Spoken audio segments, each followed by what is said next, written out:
problem. I found it. Good job. I solved the problem. Yeah, that did fix it. We did it. What's We're up, in. Owen? Hi. What's this camera that I see? Oh my god. Whoa. I Owen. got my setup. Mm. So, would you kindly put the view up when you get a chance? Well, Is that doesn't seem to be broken? working. Sounds like a no. There you go.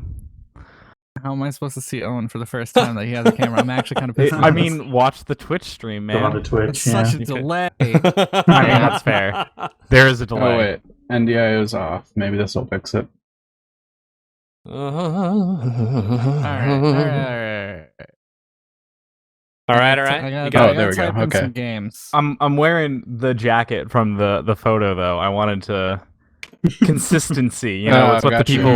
Mm. It's what the people wanted. It's what the people. You have to give the people what they want. Owen. Otherwise, how will they know it was me other than some other generic white guy filling in the I mean, square? That's true. I could have put any other name there, and if you weren't wearing the jacket, they would just believe that that's who you were. Exactly. Yeah, they would have no idea. I could just put Travis, and they'd be like, "Well, Travis I- must be back." I could Travis be. and Owen sound exactly the same, so that makes sense. How's everybody doing? Doing good? Doing good. Doing great. Just kind of good.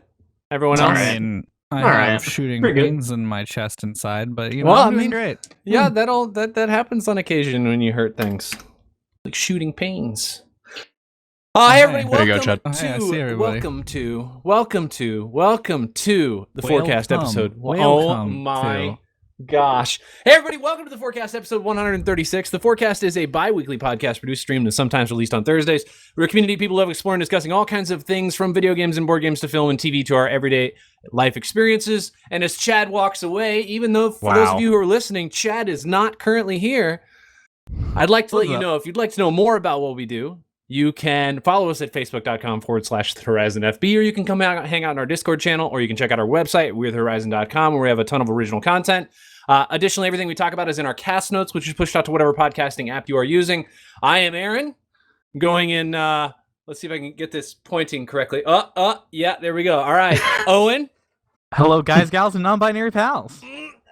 Alex. Yo. Chad. I'm gonna be completely honest. I walked away and didn't know we started. Oh, sorry. Yeah, we noticed. Caleb. That's me. And Jake. Hey, what up? Hey. All right, let's Hey. start off with a little segment here. It's called Owen Got a Camera, I did.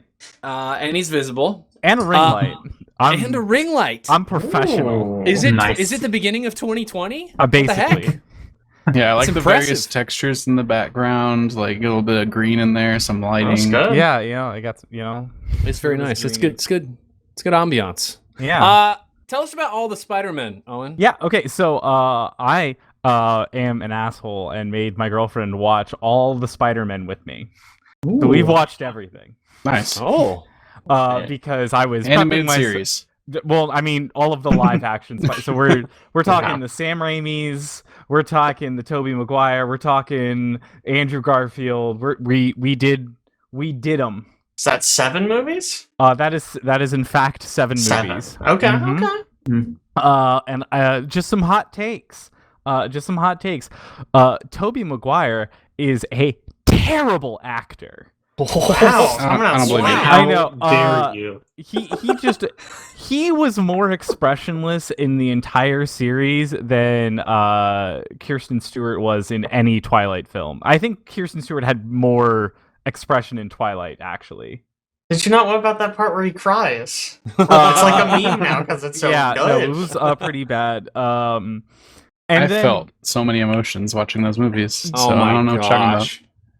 Yeah, you know why you felt those emotions?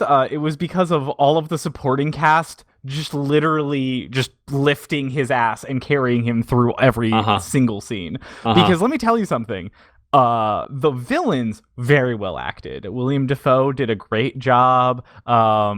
Whoever did Doc Ock, and I always forget, also great job. Like, you really feel for these villains. They did a good job writing them. Really make you feel like Spider-Man. I was just about to say. I didn't want to interrupt. Thank you. That's for the worst. Yeah, but, you know, the entire third movie is just hot garbage. I will say the I don't know only what you're talking redeeming about. the There's the dance. Yeah.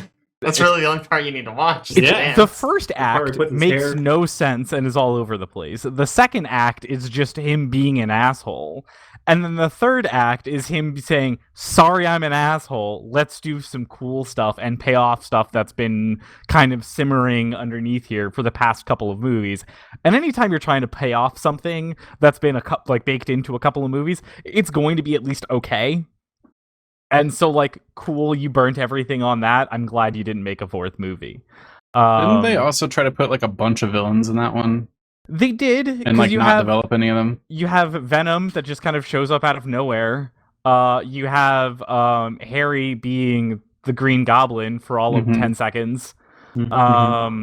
And you also have Sandman just has the ability to live through anything. I don't understand. Like, several He's made times, of sand. Spider-Man just like He's a sand. hoses him with water and just like, I killed him. And I was like, that's not how sand works. Making sand wet doesn't make the sand no longer sand. It's now wet sand. Gotta melt him into glass. He's Mudman. Yeah, So so apply heat to him and turn him into Glass Man. They do that in that movie though, and you know what? He gets better. yeah. Oh, man, They just punch it, and then he part. gets to be sand again. So I gotta say, pretty bad. Just all around, not very good. Other than you're talking about like William Dafoe and Alfred Molina. They did excellent jobs as villains, and I would love to see them continue whatever they can because it was very well acted. Then on to the. Wait. One interesting thing about Tobey Maguire's Spider-Man. I don't know if you remember the scene where he's like learning his powers and he like catches Kirsten Dunst and all of the food on the tray. He did that. He did that in real life. Yeah. It took 156 takes. Oh my god. It was 16 hours of shooting until he got it right. But he actually catches her and does all of that. That is true. Yeah. That's pretty cool. You know Fun something? Fact. You could have just done it makes in him the best CGI. Spider-Man. Yeah, there it is. Now, if we as to- visit the first and second, right, I think those are okay, right? The third one is where like everything falls apart, right? But isn't that just to show that like Sony kind of just put their hands really far into it, which is like, yo, the first and second one of these like this is like superhero movies, and it's like people are loving it. Let's just throw everything at the wall and like something will stick, right? Well, Chad, I'm glad you brought that up because after Raimi wanted to make a fourth one, but had creative differences with Sony, and he could never get any of his scripts approved, so he said, "Hey, I don't want you to fuck up my trilogy, my series. You make your own Spider-Man." And they did. And that is where Andrew Garfield and Webb come up. And let me tell you something. That is some hot fucking garbage. Is it entertaining to watch? Sure. Are we seeing a very a much better portrayal of Spider-Man? Yes. Is Peter Parker any better? Fuck no, he is not. Is Emma Stone in that movie? Emma She Stone is. is That in that gives it a movie, good so bump, props for but some it's a- decent acting from A there. good bump. It's a good Does bump. Emma Stone tell Spider-Man that she should be there at the end of battle and get herself killed? Yes, she does. You know, I never watched the second one of that series. Yeah. You don't need Man, to. so lucky. Yeah, turns turns out out not to. So I just The never first have. one is the best in all of the Spider-Man movies because Emma Stone's in it, and then the second one's the worst because they kill Emma Stone. Makes sense. That's kind of They weird got that bent down. happens that way. I Weird. quite appreciate the fact of how the second one really is just like, well, we don't have any villains, so let's just throw everything at the goddamn wall, as Chad was saying earlier. So they're just like, okay, who do we got? Rhino? Sure. We got this, Harry Osborn will show up for all of 10 seconds and become a villain later? You got it. Jamie Foxx is Electro? Let's give him an entire fucking movie so he can just be bad. Like, none of this works. And they just keep teasing everything in the background, like, oh, is that Doc Ock's arms? Oh, is that, like the symbiote stuff for Venom? Yeah, for a movie we ain't fucking making because we realized we can't make movies. Like, this was just Sony realizing they couldn't make Spider-Man films and then just going, oh, hey, we should stop this and maybe actually work with Marvel, who's just pleading, like, stop. Just let us handle this. Let us cast for you. Let us get you a script. Let us write it into the MCU. Yeah, and but then Marvel didn't cast Emma Stone, though. They didn't, but you know what they did There's cast? still time. Tom fucking Holland. True. Mm-hmm. You know what else they did? They brought back J. Jonah Jameson. Yes. And props True. to fucking that. Because there is no J. Jonah Jameson in Andrew Garfield's run. They don't pretty have him sick. at all. He's just some like off-camera person that has angry emails. No one ever like actually axes him. But now we've got our man back, and yeah, he's so good. So I'm in. Like, Isn't he just at the very end, like after credits scene in the last one or something? Far Of the From second Home. movie. he is, Yeah. and he will be in the third one. So we're doing good. Yeah, I like find this conversation hilarious because of the amount of times that I read on multiple forums different takes. Uh-huh. So like somebody loves the first trilogy but hates the rest, or somebody loves the second enactment of it but hates either end piece, and then your take where it's like, yo, we got a nice Spider-Man now finally. it is a steady improvement, and you can see them slowly figuring it out of just like, okay, so we had somebody who was just a terrible Peter Parker and a terrible Spider-Man, and then once we got Andrew Garfield, they were like, okay, we can have a good Spider-Man. Like, this is how we can have a Spider-Man that's interesting to watch. He's funny, he's quippy, he's, you know, you enjoy him doing all the flips and everything while he does his while he does his like web moves around New York. Spin move, yeah, his spin move. Spin moves. His famous Why spin the move. fuck do you jump between third and first person while he's doing all of that? I don't know. Do you want to feel like you're Spider-Man? Yeah, you know, True. that seems complicated and just bad. Like, that's just, you don't need to do that. So, like, we finally have a better Spider-Man, but he's still not really giving us a good Peter Parker. And then they were like, what if we have a guy that's, like, so committed to Peter Parker that everybody will understand how good he is? And then we got Tom Holland. Yeah. And the other thing I appreciate is how, like, in Andrew Garfield's Spider-Man, everyone hates him. He has no friends. And Tobey Maguire's Spider-Man, other than Harry and MJ, same exact thing. Just, you have to make sure that the entire populace hates them for absolutely no reason. He just walks down the street just being like, I'm Spider-Man, and just the world fucking hates you. But then Tom Holland's Spider-Man, like, once MCU comes in, they were like, what if we just give him some friends? What if people just kind of like generally disdain Spider-Man, but there's not just like an overall fuck this guy, just kind of like a, you're weird, I don't know if I like you feel. And I kind of like appreciate how like that's how they went with it, because it's way more realistic than just like everybody hates him. Everybody just has to despise fucking Spider-Man. And Haven't you been going Peter on Parker. about how much you hate them this whole time? I don't know. I don't know, it just yeah, feels like but maybe I'm not you're in part that of the problem. world. I don't know. I'm not a character in the world of Spider-Man.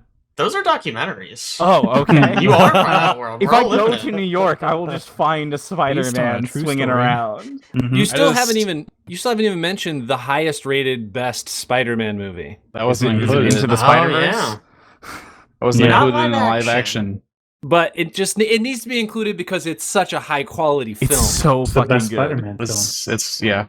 It is truly a point that I feel like Sony has finally figured out how to do Spider-Man. Is like, hey, you did Into the Spider-Verse. Congrats. You didn't fuck this up as badly as everything else. So at least you learned from all of your mistakes. But we have to please acknowledge the fact that the rest of what you've done was a mistake.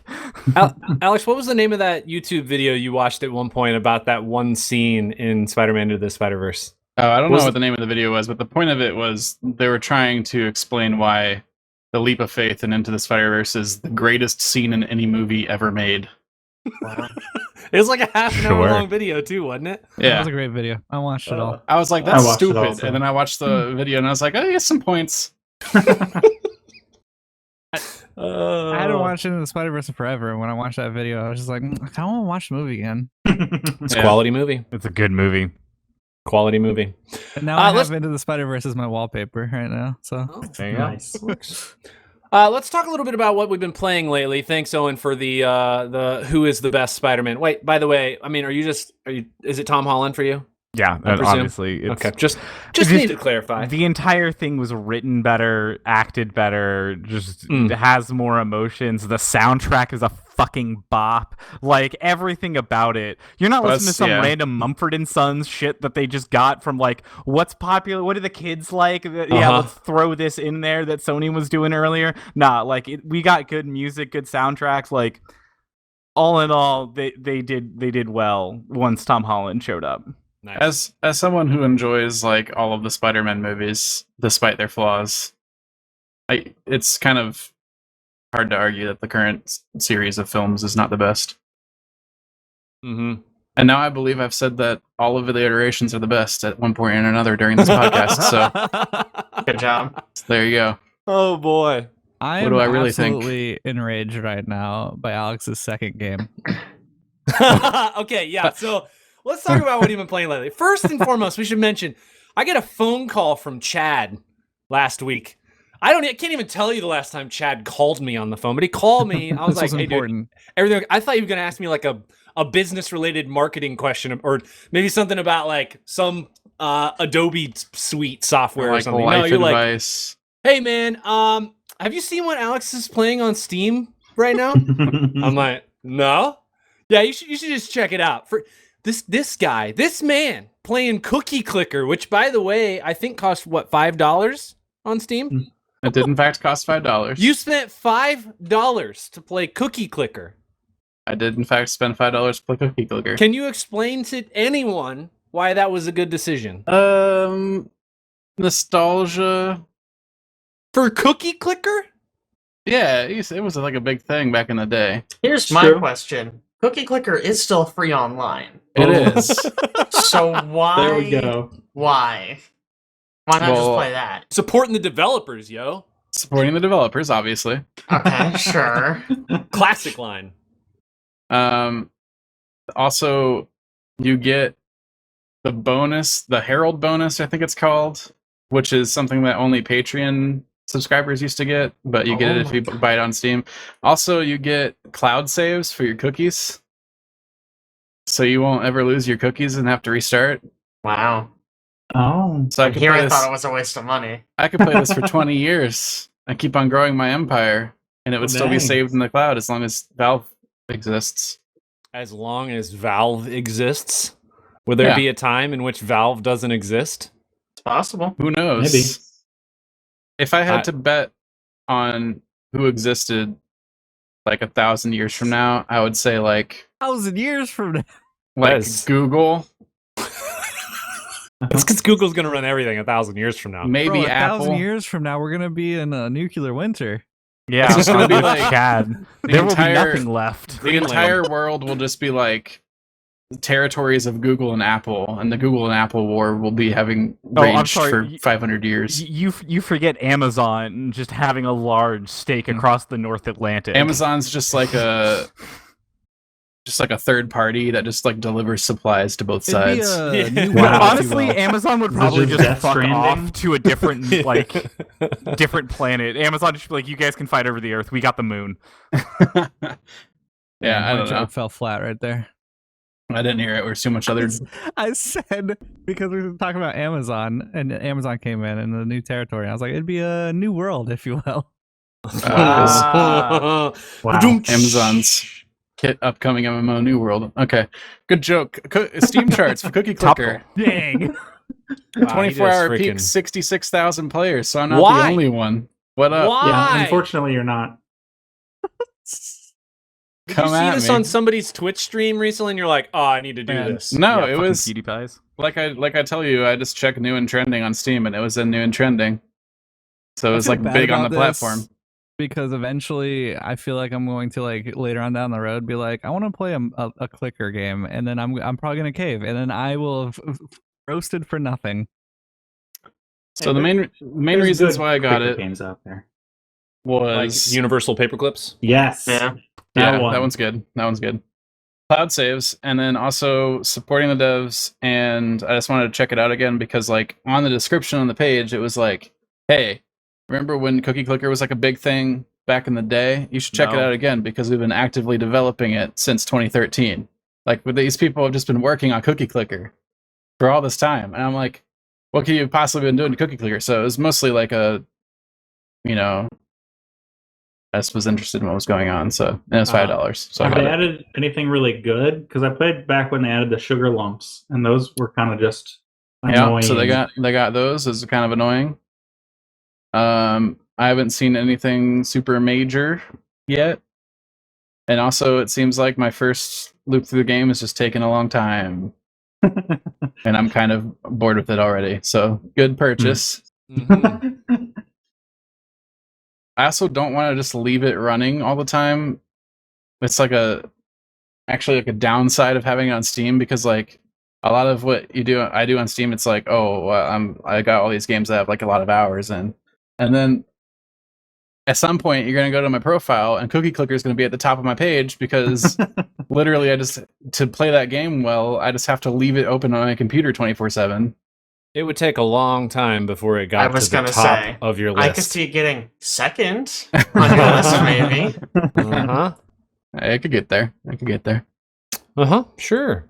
So Sure. yeah, I don't know. They've added things like, since the last time I played, there's like, you can level up structures, which unlocks like certain mini games, the sugar lump things that Caleb has talked about, which is not a function of how fast you produce cookies. It's just a function of time. So they form once every 24 hours. So you can never make that speed up, which is kind of annoying. And then you get to apply bonuses to things with that. And the rest of it's just Cookie Clicker so far. I don't know what they've been doing since 2013 to warrant active development. Counting all their money. Yeah. Mm-hmm. I didn't even know they had a Patreon until I read the description about that bonus that you get. But whatever. Freaking Cookie Clicker. Yeah. Talk about good games to bad games. I've been playing Psychonauts thanks to Jake. I got you, Bill. It just showed up in my Steam account, and I was like, oh, after we talked about it last week. I've been playing a bunch of that. It's really good. I hit a point, like, you just have a blast playing this weird, wacky Psychonauts game. You're just playing, you have a good time, and then all of a sudden you hit a section of the game, and it's like, no, stop playing and having a good time. You gotta go collect 800 arrowheads. And I'm like, oh. And like, this is so you can purchase an item from the shop that's apparently now required for you to progress. Yeah. Whereas before they positioned it as an extra bonus thing. So I'd already blown a bunch of arrowheads and other crap I could have not used. And then I had to like spend like an hour going around town collecting arrowheads, and that was kind of annoying. Did you at least get the dowsing rod? Yeah. Okay. That sped it up quite a bit. Yes, that is very helpful. But that's like basically the only negative thing I have to say about that game. It's kind of delightful.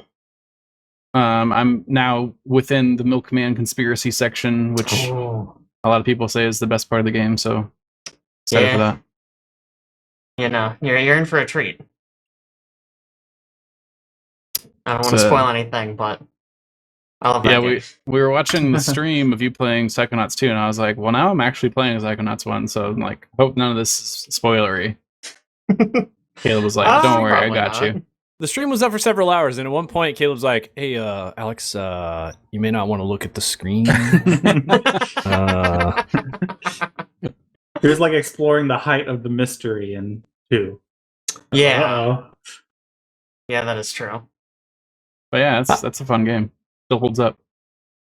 I'll go next. I've been playing 2 things. Lots of Dota. It's just Dota time again. Actually, 3 things. What? 3 things. Lots of Dota, first of all. Been getting back into Rocket League.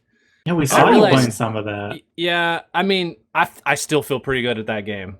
I cannot aerial like some people, but I can still get the ball to the end of the field. I can rotate well, and I can pass well. As long as you can do that in Rocket League, you're set. You're solid. So I went back and just got re-ranked. That was fun. Played through about 10 matches. A game just never changes. They don't really update it at all. They just add some new fields, add some new, cars. That's pretty much it. It's mostly What are they mostly gonna aesthetics. do? Like add mechanics? Add aim I don't assist know. for controller. Extra rockets on your cars. I don't know. I'm just You saying know, it's like fields that have bumpers, like pinball bumpers. yeah, that'd be cool. I don't It's know. owned by Epic Games now, so they should add like Bloom, aim assist. Yes, building. yes. This is what I'm talking about. But I realized I needed to stop going back and playing older games when Chad asked me if I wanted to go play Brawlhalla. So I have since stopped clicking at all my older games in Steam and just stuck with those two for now. Brawlhalla Also, recently downloaded and started playing Breath Edge. I think it's Breath Edge. Breath Edge. Yeah, Breath Edge. Breath Edge. Breath Edge. This is a Breath cool Edge. game. It's like a first-person space survival game where the premise of the story is you were flying on a basically giant space hearse with all of these coffins headed to a giant universal galactic funeral, and it crashes into some asteroids, and you are the sole survivor, and so you have to figure out how to survive. The name of the protagonist is The Man, and all of like you have an AI in your suit that's talking to you constantly, so you're getting that like comedic elements of that from the AI. It's pretty hilarious. And a lot of the game is about trying to gather resources from around the wreckage while maintaining your oxygen level, making sure you're eating and drinking water, and trying not to pee while you're in space because then you'll freeze up your spacesuit. So you are trying to survive. You are and trying to gather survive. materials to craft things. Correct. Except make a name for Yeah. It is very limited in that. Oh, that's a MOBA. realm. Yes, you're right. Yeah, exactly. It's a MOBA. It is much more adventure-y than it is survival crafter. You do have to build elements, but those elements just kind of like stack on top of one another, and you're just building one thing to get to the next part, to move to the next chapter. Very much story-driven, not as much you gathering resources everywhere. It's pretty cool.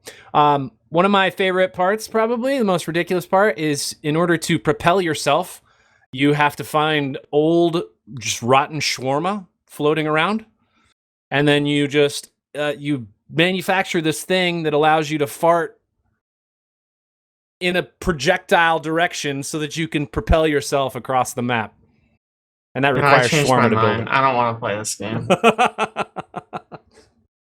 It's pretty good. It's pretty good so far.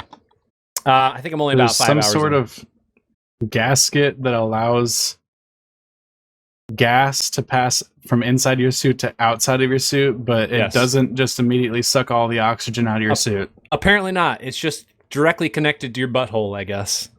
It doesn't immediately suck all your organs out of your colon. Man, no. All right, let's imagine if move that on. did malfunction. Holy Gosh. It could go bad. It could go bad. I feel like there's some inconsistencies in the science behind what's going on here. Kate has this this cat that you can flip and it can turn mad, and you can flip it and it turns happy, and I could just imagine Its name that is if Flynn. I can just imagine if that little gasket didn't work properly, you would go from happy astronaut to flipped inside out mad astronaut, maybe even sad. Maybe yeah, definitely sad. Definitely sad. For some reason, there's also a thing with chickens in this game. I don't know why, but The immortal chicken, I did see about that. You have an abundance of chickens, and you use it for various things. One of which is you have to collect. One of the resources you have to collect is wire and plastic from broken off wires from the ship that's crashed. So in order to do that, you use the chicken to neutralize the live wire. You shove the chicken on it, and then it neutralizes it, and then you can gather resources. It's very strange. Did you ever play Subnautica? I have not. It sounds similar. Subnautica obviously being water, not space, but sure, kind of similar same concept. difference, honestly. You fart out of your scuba suit to move. Yeah. It's mainly a fart-based game. Okay, gotcha. I only play fart 'em ups. Fardom. God damn it. All right, podcast is over. We're done. I heard the tools in Breath Edge are really annoying because they last an incredibly short amount of time and you gotta craft new ones. I haven't really experienced that yet. No? Okay. No, I think so I'm on like chapter 3. The first 2 chapters you probably have about 6 or 7 tools that do various different things. I think I've only had like to remake 1 or 2 tools out of all of that. Most of the time, you just find more. As you progress in the story, it's not like they make you continue to get more tools or build more. You just find some. Like you go from the first area, which is basically just you and a bunch of scrap all around, to the next area. There's like a whole bunch of. It's like the engineering section of the ship, and so all the engineers would have had some of the tools, and so you can kind of gather them from the debris that's out and about. The Breath of the Wild solution to degrading utility stuff. Hate it. It's fun game. It's fun game. Chad, let's move on to you. What have you been playing lately? Yeah, so I launched Cyberpunk 2077 the other day. Yeah. I saw a YouTube video talking about DLC, and I paused it and was like, all right, let me go look at it. And the DLC is like, hey, Johnny Silverhands? There's a second look. that's about it. Wow. I think they only added cosmetic stuff so far. Yeah. Johnny Goldhands? I don't know what he looks like. I honestly didn't look that far. Johnny Plastic Hands. There Johnny is No talks Hands. of actual like missions and stuff like that coming out in the works. Supposedly they've caught up to around a location where they can start focusing on that. They're still trying to optimize it for next gen consoles and like PCs and stuff. I think they've verbally given up on old gen consoles.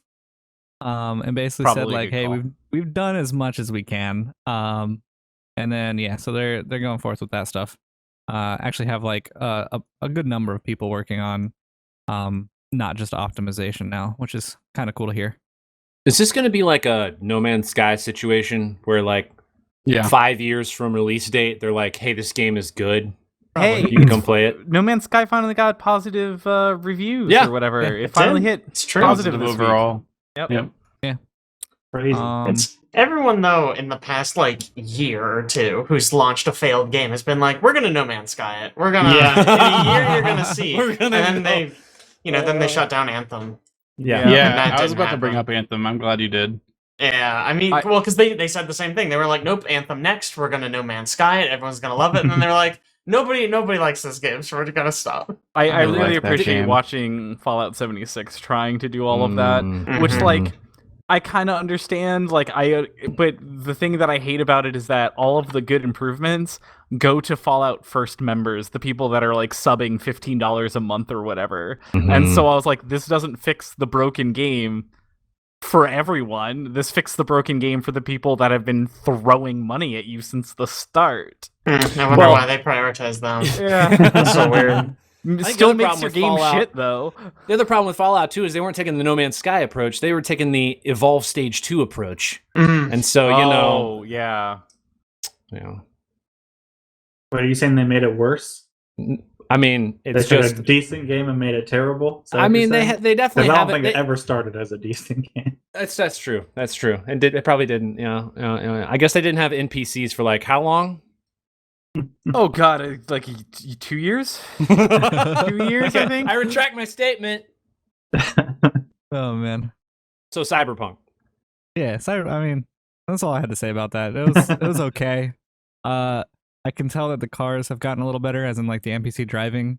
I didn't play too much of it just because I was like, well, if there's no new missions, and I only have like 7 missions left, I should probably not play this until they start releasing other things. So, I moved on to Vampire the Masquerade Blood Hunt.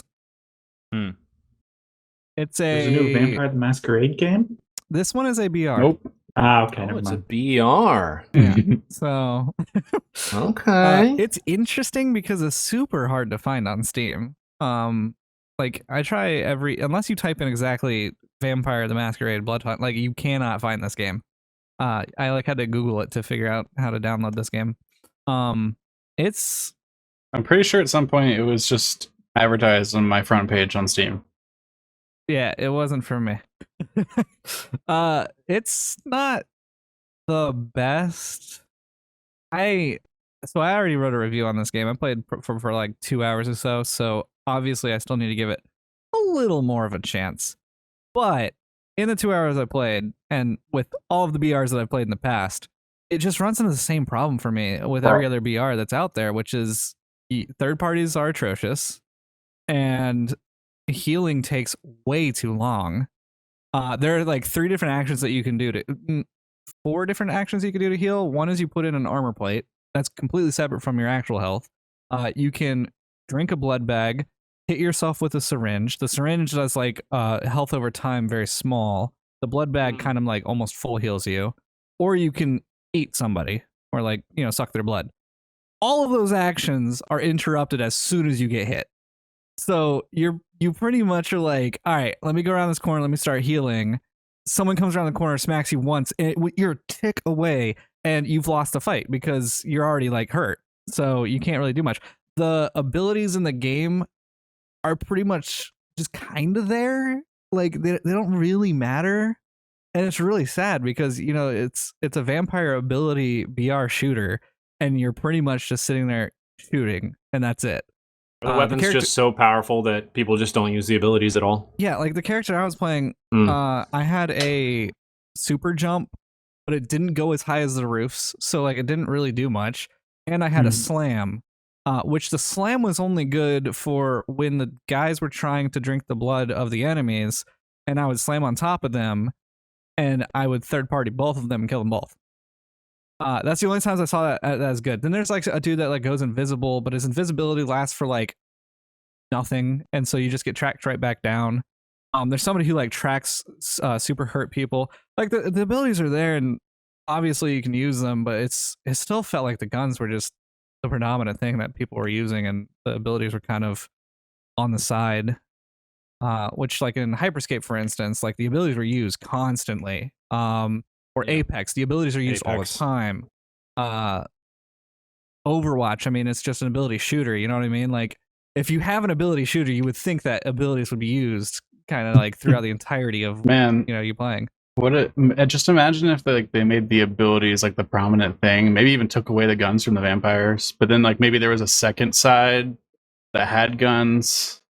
I was literally going to make a nonstop joke. Oh I'm my so gosh. happy you beat me to it. Oh my god. That game was so freaking good. I do not know why they canceled it. Nosgoth? Nosgoth was great. Yeah. So Nosgoth was amazing. I was like, you're going somewhere with this. This sounds familiar. So yeah, I also have had the thought, because of how slow the healing is, that maybe this game was built around squad play and not solo play. Because, for instance, if you're playing Apex, I played solos in Apex at one point, and it was awful. But playing as a trio in Apex, you can kind of play off your teammates. They can protect you while you heal. You can come in after you heal and protect your teammate. You can bounce off of each other in a fight. This one, you pretty much, once you take a shot, you're dead. So, my review on it right now is kind of like, not for me. I may give it a little bit more of a shot, but just another BR. Yep. Everybody's trying to get in on that action. Too late. Man, Hyperscape is so good. I don't know why they messed it up, man. That's another thing. Is I compare everything to Hyperscape now in its prime, and it's like nothing will taste that. Nothing will get to that. I saw this game called 9 to 5 on TikTok, and it's a free-to-play game, and so I picked it up and was trying it out. It is a 3v3v3 tactical, like almost siege-like shooter. You have a lot of leaning that happens, so you're kind of walking around corners doing that, wobble. You have 3 phases. The first phase is it could be anything along the lines of getting a cutter out, finding a satellite, etc. You're basically just securing a location. Then the second is you're bringing the cutter to cut something, or you're securing another location. Basically 2 secures. And then the third one is you're securing an extraction. Basically everything's secure. You're securing extraction. The kind of twist, though, is everybody's securing the first one, so you're all running to the location to secure it in the first round. If you win that round, you are now on defense, and the rest of the lobby is attacking. And so if you lose the second round, you are now attacking and the enemy team's on defense. So basically, anybody who wins a round is on defense and everybody else is attacking. It's kind of fun. The shooting, the time to kill. Kind of turns into like 6v3, but also the two teams can meet each other and fight before they get to you, which is kind of cool. Right. The maps are pretty big. They're not like too giant. The flow of the game is pretty fast paced. I would say Siege is kind of slower than this game. There's a drone mechanic where you can actually like throw up a drone at any time. All of you spawn with drones. You can throw it up at any time and like ping the enemies. Your drones have abilities. The abilities are like stealthing. You can heartbeat sensor, or you can hack equipment. The hacking drone, it reminds me of Wildlands. If you picture droning in that game. Oh, okay. Or if you're, everybody's in a Valorant, it's the Sova drone. The hacking ability I've used a couple times, but like nobody's really using the armor set that has equipment that you can put on the ground right now, so that one's kind of useless. The armor ability, the whole thing is everybody is reviewing this game as negative because it's quote unquote pay to win, which I can kind of see after seeing how expensive the weapons are, how long it takes to grind out, and there's not necessarily characters you choose from, but there's armors you choose from. And so if you choose one of the armors, it'll tell you if you can have perks, is what they're not called perks, but everybody plays Call of Duty and knows what a perk is. You can have like kinetic legs to where you fall off a building and you don't take damage, or you can detect a drone when it detects you, and so you can like turn around and you'll see an eyeball in the sky and you can shoot at the drone. There's another one where if you go down, a smoke pops up on you to where your teammates can get you. So depending on what armor you pick, you either have more or less armor, and the trade-off is more or less of those perks. And then you also have like a different kit. So like you could do like a healer kit where you can heal and bandage yourself, or you can do the trapper kit where you can throw stun grenades and put down like landmines and stuff like that. So the armors are the things that you basically trade out to have that difference of gameplay. If you're defending, you probably want the trapper. If you're attacking, you probably want something else. But yeah, the pace of the game and the thing that I find very interesting is you can win the first round and the second round, but lose the third round and you lose the game. It's weird. Very bizarre to me and I don't know how you would develop it out to where that's not the case, because the last phase is extraction. So like you are surviving when you finish the last phase. But like that's kind of bizarre that you like wipe the lobby twice. The third round comes around, you lose, and then you're just like, you lost the entire match. So also another thing that's from very Siege, like you have barricades, but they're unlimited, so you can just keep tossing barricades on every single door that you see. And so there's a couple times where I'll like take a gunfight, I'll get injured, I'll have to run back into the room. I barricade it up real quick. There's a mechanic in the game where if you're shot enough, you actually start to bleed, and you have to stop the bleeding, and if you don't, you'll get incapacitated, which is the down state. And so I've died a couple times to that, where I didn't stop my bleeding. But yeah, you bandage up and you can pop back out because you can break the barricade really easily, and then you start fighting again. So it's fun. I've dumped like 17 hours into it already, and I think it's a game that I can just kind of pick up and play. The anti-cheat's pretty good on it. What? Yeah. A game that has good anti-cheat? Yeah. Wow. Amazing, right? 17 hours. I played 68 minutes of this game with you. Yeah. Well, you, me, and Aaron were supposed to try it. And then I want to try it out. And then you guys hold out. Then we went on a trip. Yeah, we left. Last game is Dota. I mean, that's just an always now, right now. Yeah, always and forever for now. Oh, you know what? No, the last game, and this is just me bragging, is Guild Wars 2. Oh wow. Okay. I have been playing Guild Wars 2, and there are little mini games in Guild Wars 2. One of them is a Griffin time trials, where you take your Griffin and you're flying through the checkpoints, and you reach the end and you get a time, and it's against anybody else who's tried it in Guild Wars. And on two of them. I have one that is I'm in 13th place worldwide. Wow. Ooh. And the other one I'm in 7th place worldwide. Ooh. So you fast. Oh yeah. Nice. Boy, you fast. Holy crap. Pretty incredible. Wow. Especially when you consider that's against like millions of Yeah. Right. players that they have. Right. I mean, Guild Wars is not a small player base. Yeah, it's one of the several popular MMOs right now. MOBAs. Thank you, Alex, for coming to my side of misdescribing games. Owen, what have you been playing? Souls-like. So I checked out a game called Endless Legend, and about 10 minutes into that tutorial, I uninstalled that game and refunded it. Wow. 10 minutes into the tutorial. Yeah.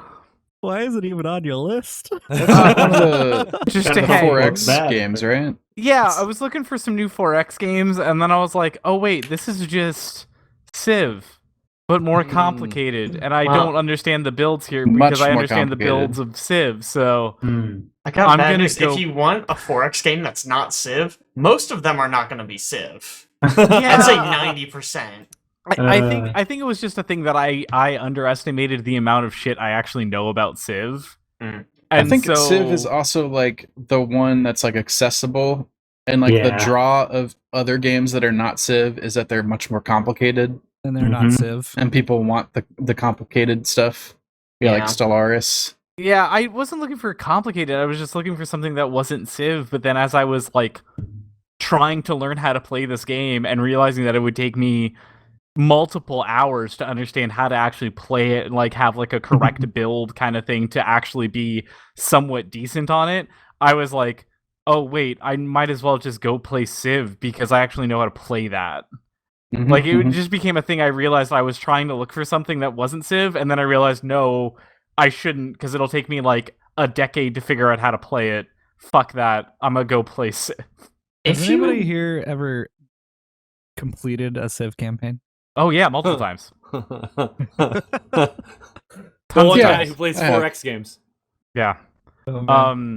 Wait, so if you were looking for a new 4, isn't there like what's Humankind? Yes, I was gonna say that just came out, and I hear it's on the simpler side. It's been all over my. Yeah, it keeps getting advertised at me. Yeah, it's like 2 months old. Okay, I haven't, and I know that Civ and Humankind were like they were chill. I remember seeing something that somebody was like bashing Humankind on Twitter, and the Civ devs were like, no, go check it out. Like, we have no malice against them for being in our world. And I was like, that's nice of you, I guess. Civ already won. Yeah. Like no one's gonna beat them. Yeah, you know, when you're already Superman, who cares who's like pulling on your cape? You're gonna win. Like you're just like, hey.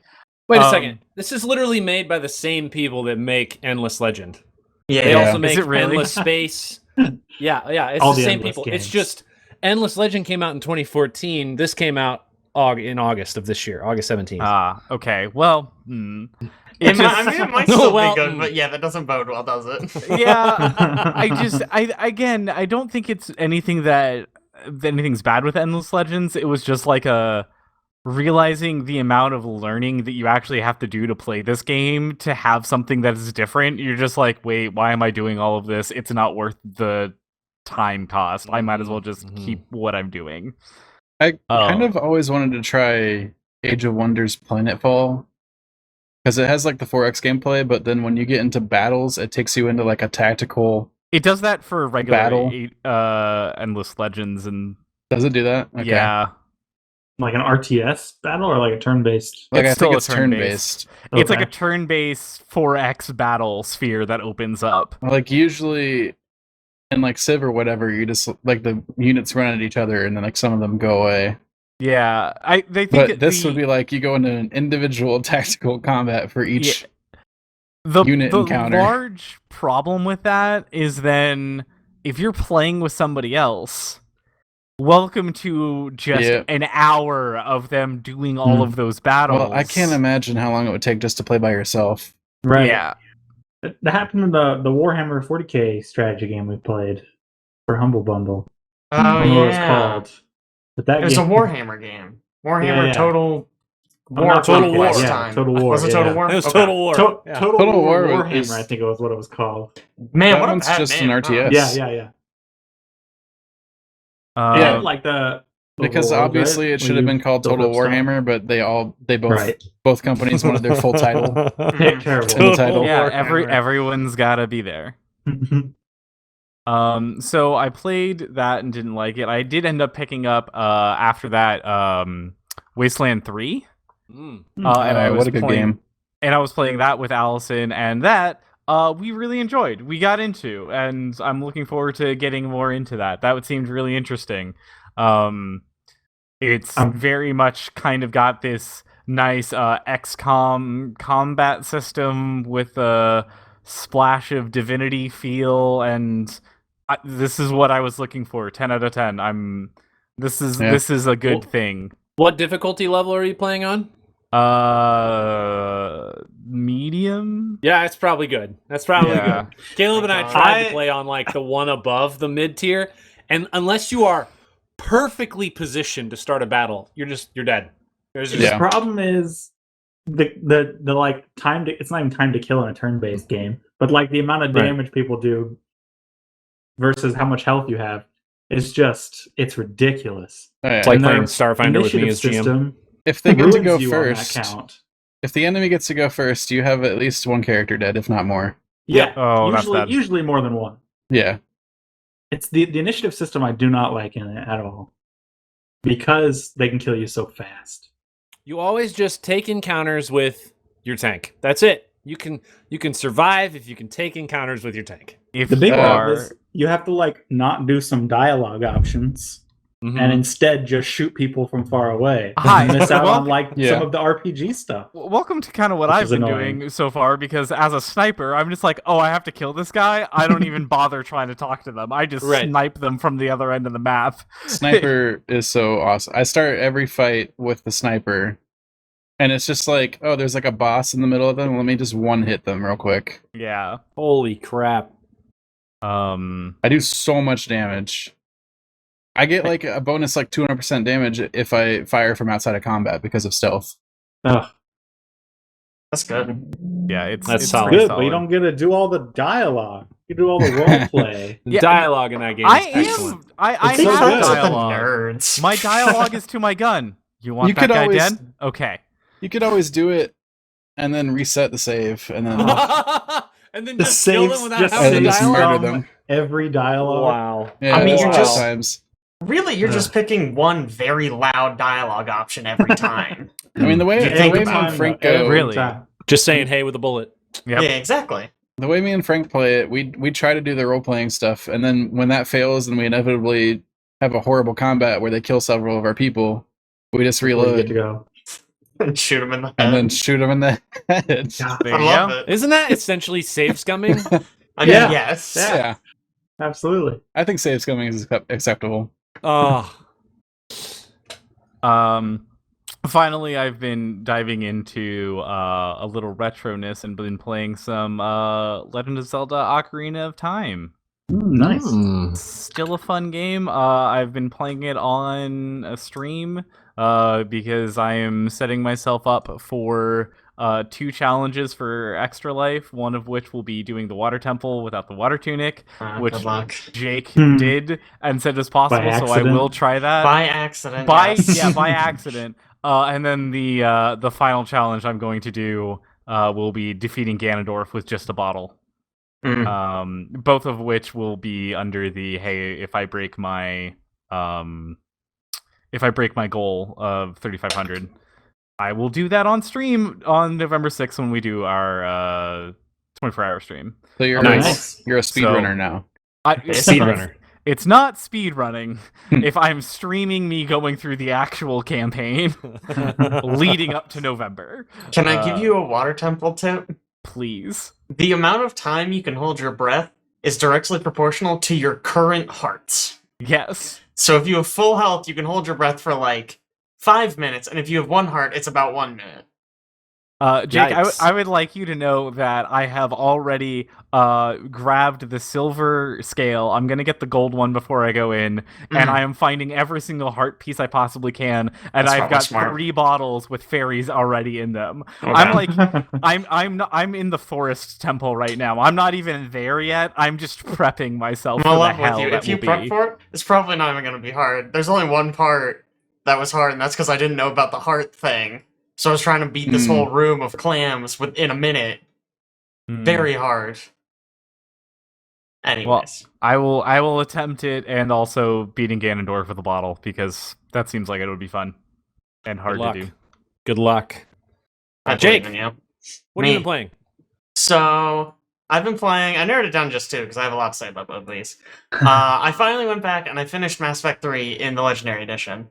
I plowed through 1 and 2, because those games are great. And then I got to Mass Effect 3 and I was like, oh yeah, this one. It's definitely the worst of the 3, especially now that Mass Effect 1 got all that quality of life stuff where the guns actually shoot where you point them. I think Mass Effect 3 does not hold up very well, the single player especially. Even on the hardest difficulty, the game was clearly not built for you to play a Vanguard, because you can just make every enemy your little bitch boy and just explode them as soon as they spawn. It's pretty bad. The one exception is there are these like Reaper dragons who can kill you in 2 shots and usually can kill you before they've loaded on screen all the way. So that's not fun. Yeah, that's not great. The number of times I've been like, I don't know where I died from. I guess there's a dragon over the horizon. That's pretty annoying. The one positive thing I will say is there is a piece of DLC for Mass Effect 3 called the Citadel DLC. The rest of the campaign is it's very serious, because this is like the one where like the whole galaxy's at war, it's very serious, people are dying all over the fucking place. But Citadel is goofy, and it makes fun of itself, and it just kind of indulges in all the silliness that's otherwise missing from Mass Effect 3. And it is one of the best parts of the Mass Effect trilogy. It's just kind of a shame that it's tucked away as DLC that you kind of have to slog through the rest of Mass Effect 3 to reach. But it is definitely worth it. It is so much fun. So, now that 1's been updated, is better than 2, or is 2 still the best? I think it depends, honestly. For my money, 2 is still the best. The way I would say it is 1 is more of like an epic RPG adventure. It feels like you're going around like saving the world, going on all these crazy planets, whereas 2 focuses a lot more on the characters. There are a lot more characters, and I think they're a lot better written. But in terms of like the adventure, a lot of the stuff you're doing is just kind of like personal favors for your crew. You're going out and kind of dealing with their personal stuff, which I find super compelling. But if you're looking for like, oh, I want to be like the hero and I want to go save the galaxy, 2 is a little bit lacking. Like you are doing like an important mission at the end, but for most of the game, you're not really doing that. There's really only like 4 missions that deal with that main mission. You're mainly going, getting your team, and then getting them loyal so that way they'll go on this crazy mission with you. But yeah, story-wise, Mass Effect 1 is very strong. I think they're almost equivalent. I think that's my biggest problem with 3, is that you spend so much time in 2 getting a crew together and making them loyal to you so that you have people at your side to be able to deal with this massive galaxy threat. And then in 3, it's like, oh, do that again, though. Yeah, they're gone. Because all these people are gone. They have things to do. One of my favorite parts of Mass Effect 3 is you're chilling, the place you're at gets attacked, and you get on your ship, and you're like, yes, I'm on my ship, let's go. And there's this guy there, and he's like, hey, what's up, Commander Shepard? And you don't know this guy, he's never been mentioned before, and Shepard's just like, oh, hey, James, who's on my ship, and I know. And I'm like, what? Excuse me? Come again? You had like 10 generic soldier guys you could have put on this fucking ship, and you invented a new guy named James who's just chilling on my ship. Okay, fine, we'll hang out with James, whatever. It's very weird. So go ahead. Nope. I was gonna move on. So if you have something about Mass Effect 3, go for it. Nope. Oh, okay. So the other thing I've been playing, Pathfinder Wrath of the Righteous came out. Like a week ago, something like that. And I really, really like it. I wasn't super keen on Kingmaker. Kingmaker kind of bugged me. It was buggy and confusing, and I don't think it played very well. Yeah. Wrath of the Righteous kind of fixed all those problems, it seems. I've run into a few bugs, but nothing super major. I think the main thing is they added a turn-based mode, and being able to like actually do what control what my guys do is so nice. They like built it with the turn-based mode in mind, as opposed to Kingmaker, where they added it way later. Yeah, and even with the mod for Kingmaker that made it turn-based, I didn't feel like the mod was like, it was good, but it wasn't amazing. Mm-hmm. Like you 5-foot stepping, which is the main thing in Pathfinder. It's like the most useful thing in the universe. You basically couldn't do. You had to guess. You had to like click and be like, oh, that's 5 feet-ish, and it's like, oh, that was 6 actually. There goes your move action. Yep. Whereas now you just hold shift, and it's like, okay, you will move 5 feet, and we will stop you. You will not move more than 5 feet if you click your mouse right now, which is so nice. Your archers can 5-foot step and then full attack. Yeah. So great. And then, this was also present in Kingmaker, but I think the writing and the voice acting I've been impressed by. So far, at least. Maybe it jumps off a cliff later. But I've been really enjoying all the companions. Yeah, the companions have been a lot of fun so far. Yeah, no, I guess that another thing that sucked about Kingmaker is all the companions felt like they were jokes, like they were trolls. Like, they're like, oh, here's a barbarian, and she's the sword that's too big to use, so she takes a massive penalty if she actually uses it. Oh, here's a chick who's spec'd out to be a paladin, but she can't be a paladin, and she took a fighter archetype that makes her almost useless, borderline useless if you play her the way we think you should play her. It's just like, why did you make characters that are useless to me? Like, this game's already hard, and you're making it harder for me. But Wrath of the Righteous, they're all so good. I'm glad you said the writing's good, because I only got like 30 seconds of writing in my playtime so far, but I was already like, oh man, I don't know about because like the opening sequence is so like, it's kind of awkward. Like, let's awkwardly throw exposition at you. Like, they have lines like, it's okay, I'll defer to your judgment because you're a dragon. And it's like, oh, okay, sure. Like, we got to get that out of the way. Like, they're a dragon. Not great. The beginning's not great, but I think it hits its groove later. I mean, maybe that's just me, but I feel like that's just how most of the adventure paths kind of, even just playing the RPG, most of the adventure paths kind of do that, because they have like a way that they shoehorn you into the story and whatnot. Yeah, they're just like, you're in the city. I don't fucking know. What? Who cares? Right. You're here. This guy just explains the adventure to you real quick, and then you can go have fun. Yeah. I made a character. I think you'll be happy to know I made an alchemist that's a grenadier. I doubt it. I doubt it. So that I can like experience what throwing bombs is like. After my first Pathfinder experiment being an alchemist that didn't throw any bombs whatsoever. So that's fun. Nice. Ridiculous. Make sure you get those quick bombs. Yeah. Are these games both the entire AP?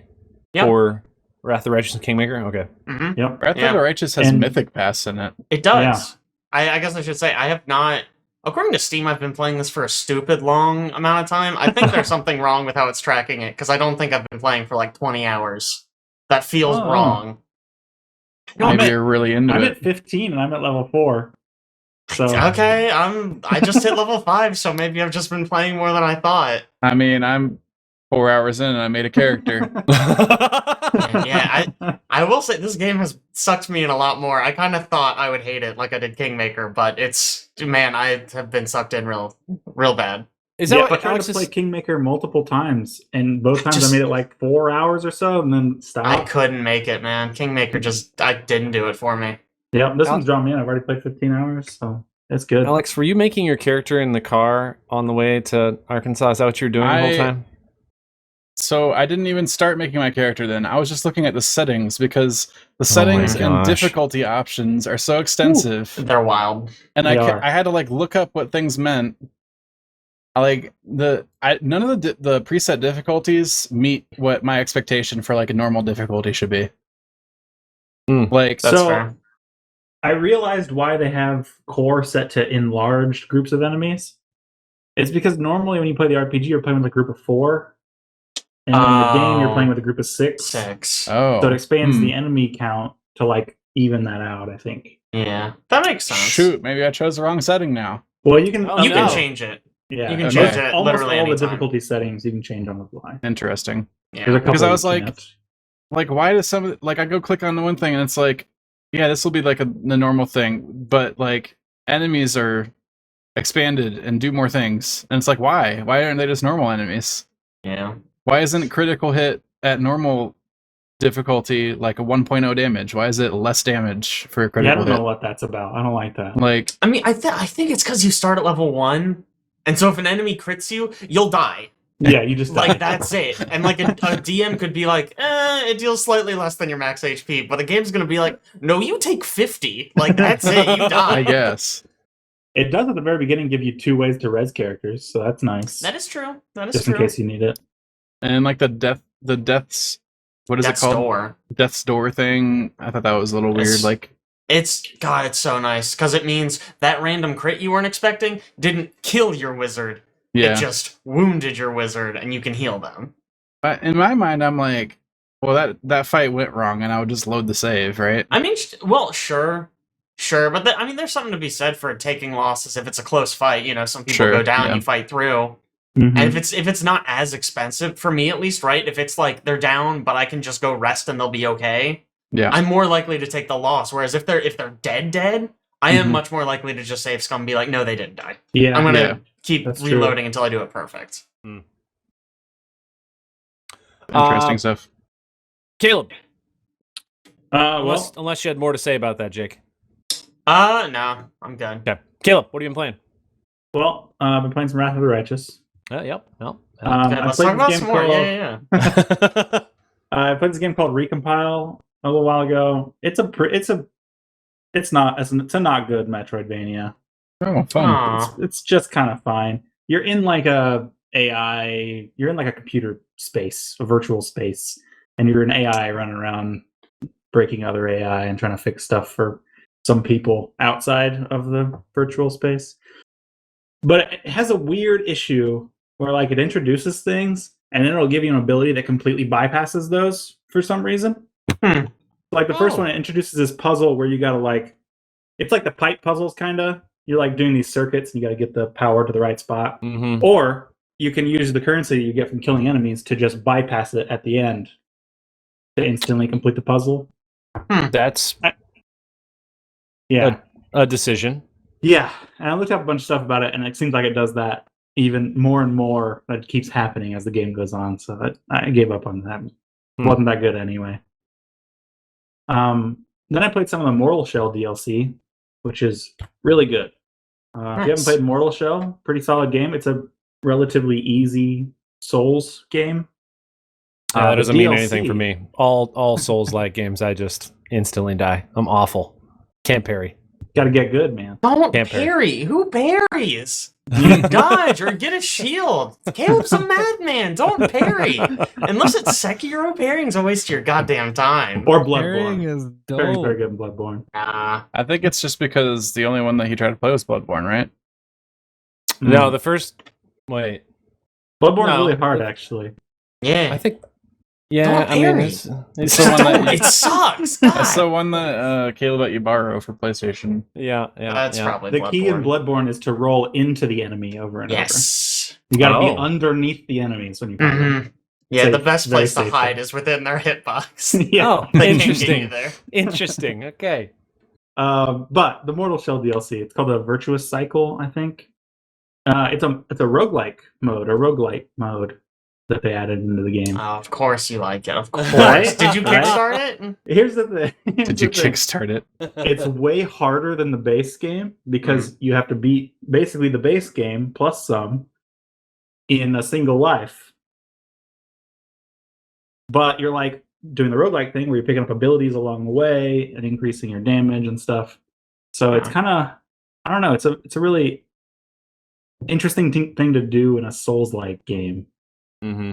I've been really enjoying it. I haven't gotten even close to beating it. I've beaten, I think, 1 of 3 bosses before you get to like the end, and that's it.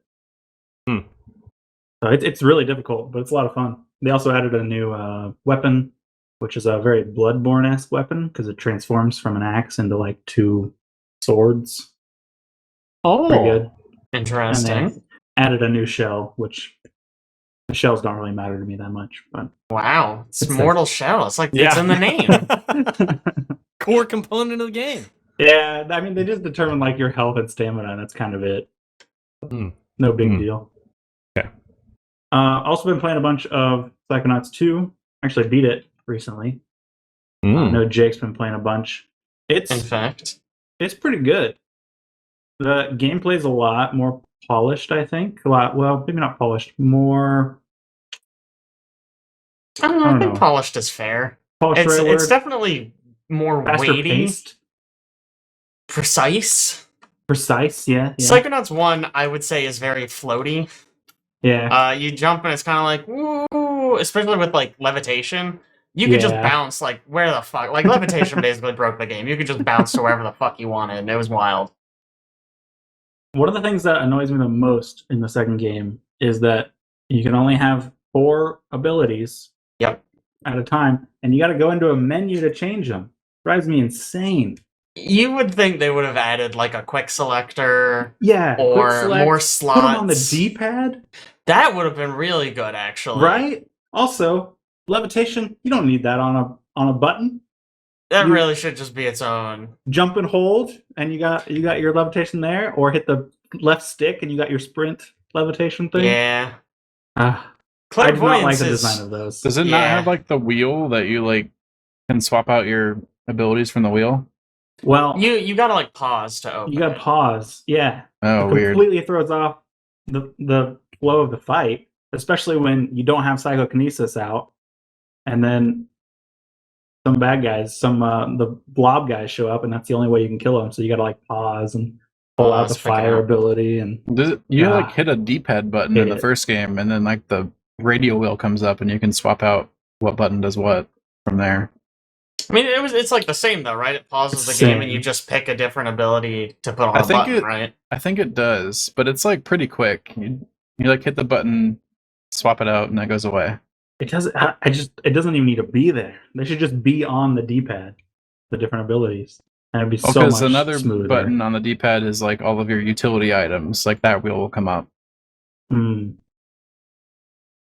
Yeah, see that I wouldn't have a problem just pausing to use. Like you're almost out of health and you need to use a side pop, pause the game, Sure. eat a side pop. Yeah, I don't know. It drives me nuts. But the rest of the game is really good. I've been having a lot of fun with it. I probably won't 100% it. You have to stop and too many collect 800 figments to arrowheads find. at some point. No. There's no store required upgrades. Luckily. I don't know how well you remember the first game, but would you say which is your favorite, I guess? If you can remember the first. I don't know when you last played it. Yeah, I played it a long time ago. It's hard to remember exactly. So I don't think I can directly compare them. Okay. That's fair. For me, I haven't finished 2 yet, but so far I think I still prefer 1. It has, I mean, like, the Milkman Conspiracy is such a standout level in 1. I think the summer camp setting is a lot more fun than, like, the Psychonauts headquarters is.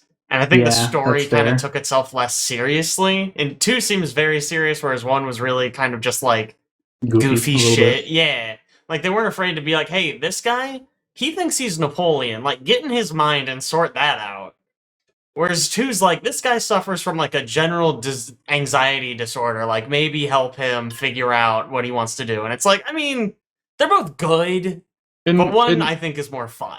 In 1, you go inside like the mind of like the blowfish dude, and you're like a big like kaiju monster stomping through a city of small fish people, Mhm. and it's so much fun. It's excellent. I love Lungfishopolis.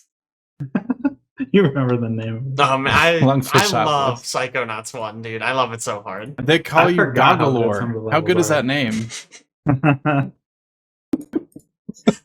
Oh Yeah, my God. there's no level quite up to that in 2, I guess. Yeah, I Really. mean, the standout so far has been like the psychedelic. It's not drugs, but it's basically the drugs level, Yeah. and it's very fun. But gameplay wise, I don't think there's nothing to the extent of like being a giant and rampaging through a city, or like the twisty roads of the Milkman Conspiracy, or anything like that. Yep. Hmm. Last game I've been playing, Alex played some of this with me. along with Sam and Cassie, is Rogue Heroes: Ruins of Tassos. It's Yes. a 4-player kind of Zelda-like roguelike, wouldn't you say? Yeah, man, did we not talk about this yet? I don't think so. No, I don't believe so. Man. Would you call it a Zelda-like? I would. There it is. We did it. It's really freaking good. We've been having a blast with it. It's, like I said, Zelda-like, so you're just going around to various different dungeons and... Very much inspired by old, like, top-down Zelda games. Mm-hmm. But also with, like, some Stardew Valley, like, build up the town, farm some stuff on the side, sort of thing. Yeah, we've already built every building we can possibly build in town, because apparently we're very good at this game. Beat the dungeon on a second try. Yeah. I don't know. I watched you guys stream, and I wouldn't say you're all very good at the game. Oh, wow. Woo! The controls feel good, though. Like, the combat feels like it has weight behind it. Yep. There's a bunch of different builds, so not everybody needs to play the exact same character. Yeah, so you don't just have, like, the basic you are Zelda or you are Link situation. Like, you have, like, you can be the magic person, or you can be the archer person.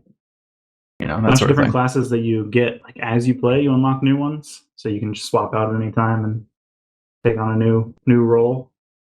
But you still have, like, utility items that you're finding that allow you to access new areas, like bombs and stuff like that. One fun thing that's related to that they did is you can find glass versions of items in the dungeon. So if you don't have a bomb bag, you can't use bombs at all, but you can find a glass bomb bag that only lasts until you die, which I think is a really clever way of doing that. Yeah, you can access some of those late game abilities. Like, since they want you to kind of play it like a roguelike on top of being Zelda, where you are going in these randomly generated dungeons, like, lets you explore those things without having gotten the real thing yet. Mm-hmm. Really good. I mean, it some solid puzzles in it too. Yep. Just really good. Exploring's really fun. Cool. Yeah, check it out if you're looking for a 4-player game. Let's talk about one specific thing that Alex has been waiting to talk about, which is, for some reason, Roblox. So for some reason, I had this video recommended to me on YouTube, and it seems like it went kind of viral, so maybe somebody else has seen it at this point, but it's talking about Roblox and their, like, monetization and stuff like that. So I just found it extremely fascinating. For one, I don't think any of us really know that much about Roblox. Nope, I'm gonna level with you. Until you put this here, I thought it was Roblox. I thought there was another bow in there. So that shows how much I know about it. Yeah. It's like this kids game that like kids play, you know? And it's kind of like a black box to us.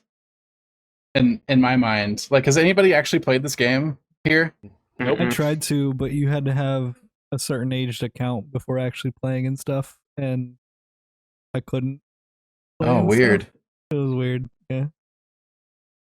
So I have some things that I want to bring up about this game. First of all, it's 15 years old as of this month. Oh my god. Didn't know it was anywhere near that age. Also, it's just quietly, like, the most popular game in North America and Europe. Yeah. Like, period. Kids love this shit. So when that claim in the video got made, I had to go look up, like, stats to back it up. Because, of course, I didn't, like, provide sources. But in my mind, monthly active users is kind of like a solid metric to base this off of. And so I had to go dig through a bunch of, like, press stuff with, like, monthly active user counts. And I found out, like, for instance, Fortnite has 80 million monthly active users right now. They've kind of fallen from their peak. Mm-hmm. When Fortnite was at its peak, and it was, like, the biggest thing ever, you couldn't go 2 seconds without saying something about Fortnite. Roblox, I never see anything about Roblox. I never see anything about it. It's weird. Pretty rare. League of Legends is 115 million monthly active users. Holy crap. Minecraft is 140 million monthly active users. Jeez. Roblox has 202 million monthly active users. Wow. I have no idea. Many. No idea how this is possible. Now, they're not the biggest in the world because, like, Asian territories have, like, very different tastes, I guess, from a lot of the world, and they have a lot more people than us, like China mainly. So for some reason, PUBG has 227 million monthly active users still, but they're mostly all Chinese, from what I could tell. Ah. Interesting. Very strange. 227 million. Holy Well, I crap. mean, they can only play it for 1 hour a day on Fridays, Saturdays, and Sundays now, so I think that'll take a large hit of your player base. What I looked into some of that too, and apparently it's like not an issue because nobody uses their actual government ID to do that anyway. They use like you can like look them up online or use a parent's or whatever. There's like so many easy ways to get around it, so people don't listen to that anyway over there. From my understanding of Roblox, and I only know this shit from my coworkers' kids because they're obsessed with it. And so she was asking me a bunch of questions about this thing, and I was like, okay. It seems like it's also some sort of like game engine.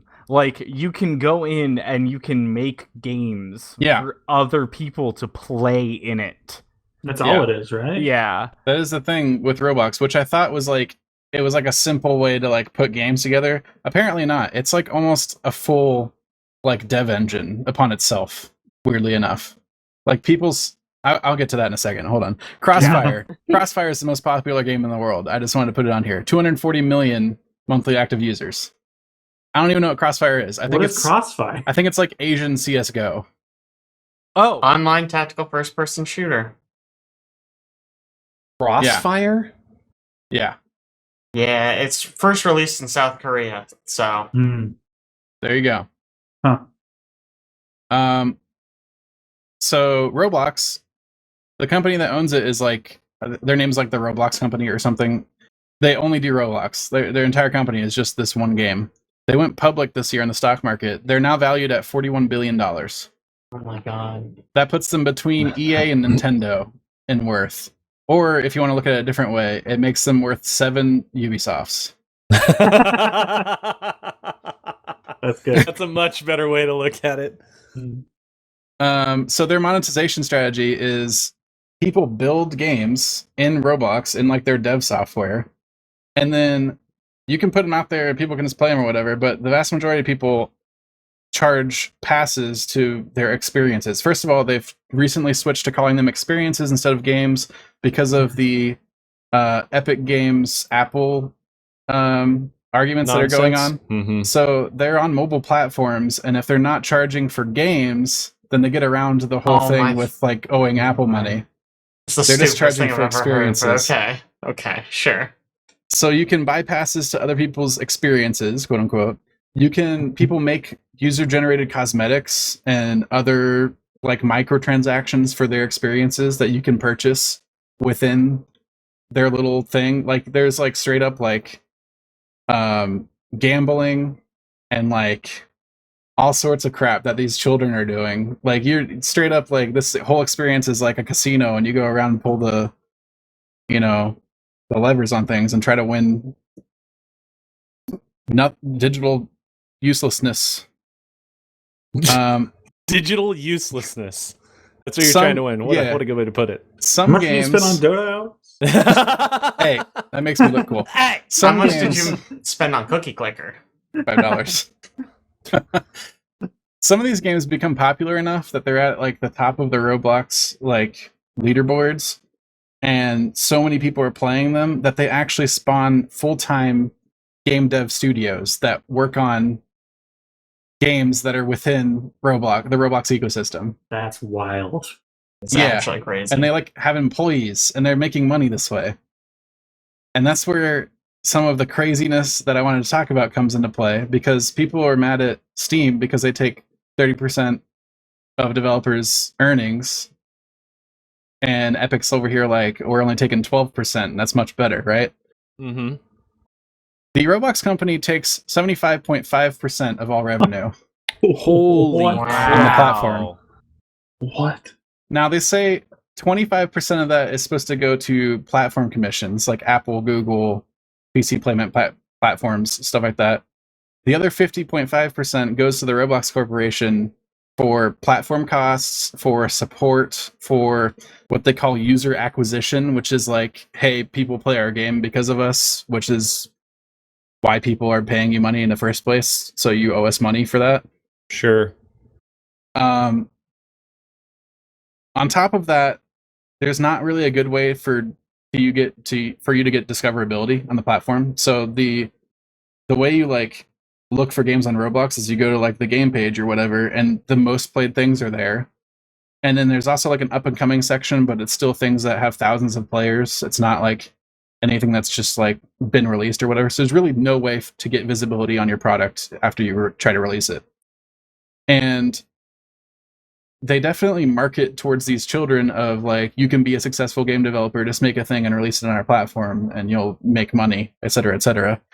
And that's just not the case. The only way you can get discoverability is if you pay for advertising on their platform, which is another way they make money off people. Oh my gosh. Except for Alex, you are selling the stock already to me. Like, I want to invest every dollar I have into the stocks because they just went IPO like a couple months ago. Yeah.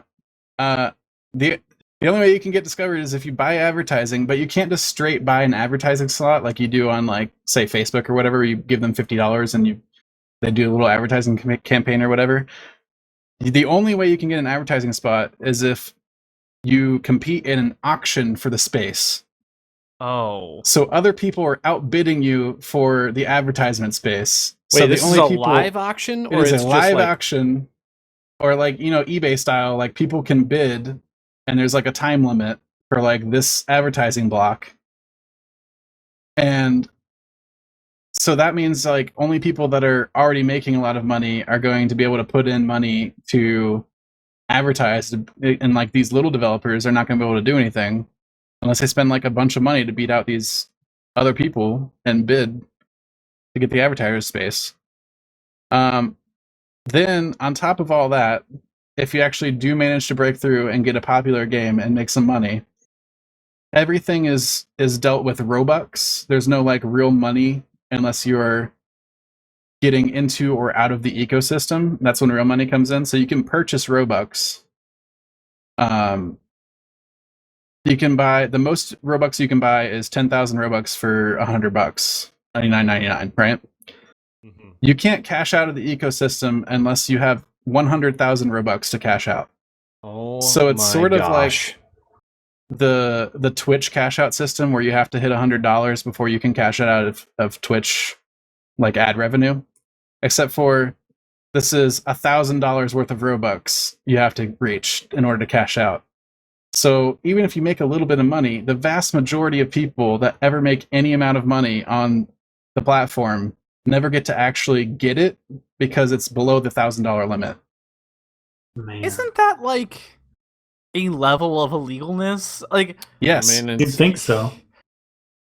So a lot of companies work that way. YouTube works that way. Twitch, like Alex said. I mean, it's a contractual obligation when you put your own whatever you're developing in their ecosystem, right? Like you sign sign at the dotted line, read these terms and conditions. Oh, okay, sure, check. Yeah, it just seems very, because I know a lot of companies do it, but it just always seems so scummy, for lack of a better word. Of extremely scummy. Of like, oh, you can't pay out this much. So even if you had like $90 on Twitch, like, what are you gonna do? You can't get that $90 out. You just sit there and just go, I'll never get this money, and then Twitch keeps it, and that just seems. And they just get to keep it and like invest it or do whatever they want with it. And if you ever get to the actual limit, then they can like, all right, fine, we'll give you the $1,000. Except the rate at which you can withdraw from the company is not the same as the rate that you can input. Oh, because I'm sure input is infinite. We can always take your money, but we never want to pay you. The point is, if I spend $100, I will receive 10,000 Robux. If I withdraw 100,000 Robux, they give you $350. Huh? Huh? What? The rate at which you can withdraw Robux is lower than the rate that you can exchange input. Rate the exchange rate of selling Robux for dollars is lower than buying Robux. It is literally for dollars. like they're making it out like an exchange rate where you are selling Robux back to the company. At a rate of $350 per 100,000. And that's not taking into account the 75% that is they not just take. So the 75.5% cut comes into your account at 100,000 Robux, right? And then this is just a scam. You cut what you're that describing as a scam. Well, you cut that number by 65% because you're getting $350 out of 100,000 Robux. Right. So it encourages you to stay within the ecosystem with whatever you make and reinvest it into more product, such as like advertising or, you know, anything like that. Like, they want you to stay paying them back the money that they're paying you. They don't want you to actually take it out and use it in the real world. Now, I have a question. Which is similar to like it is an illegal thing in the real world where like mining companies used to pay people in company script and you could only use it in the company store to buy your necessities for your house or whatever. And then as soon as you got fired from the mining company, you had no actual money to live off of, so you were a slave to them.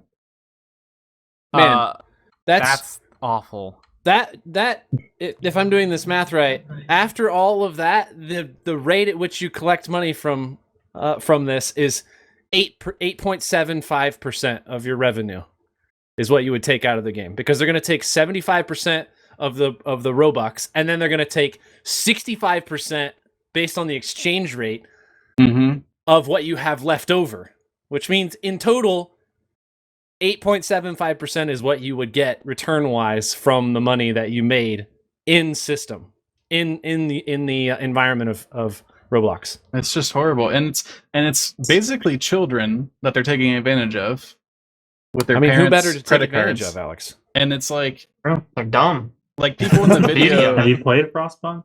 The guy in the video like spoke to a couple of like he spoke to a child who went to like summer camp for coding so that he could try to figure out how to make Roblox stuff so that he could like potentially make money off of it, because of the way they always like advertise it to the kids of how you can be successful as a game dev in Roblox.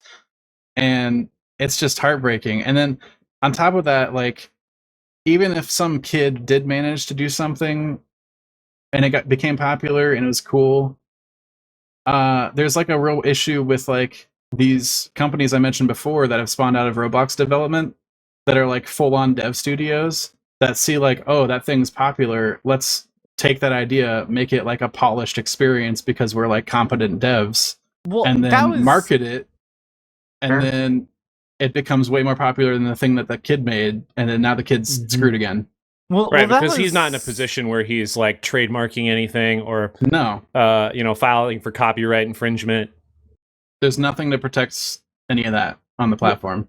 Well, that was my question was kind of like, if you made something and it became popular, a la like Players Unknown, right?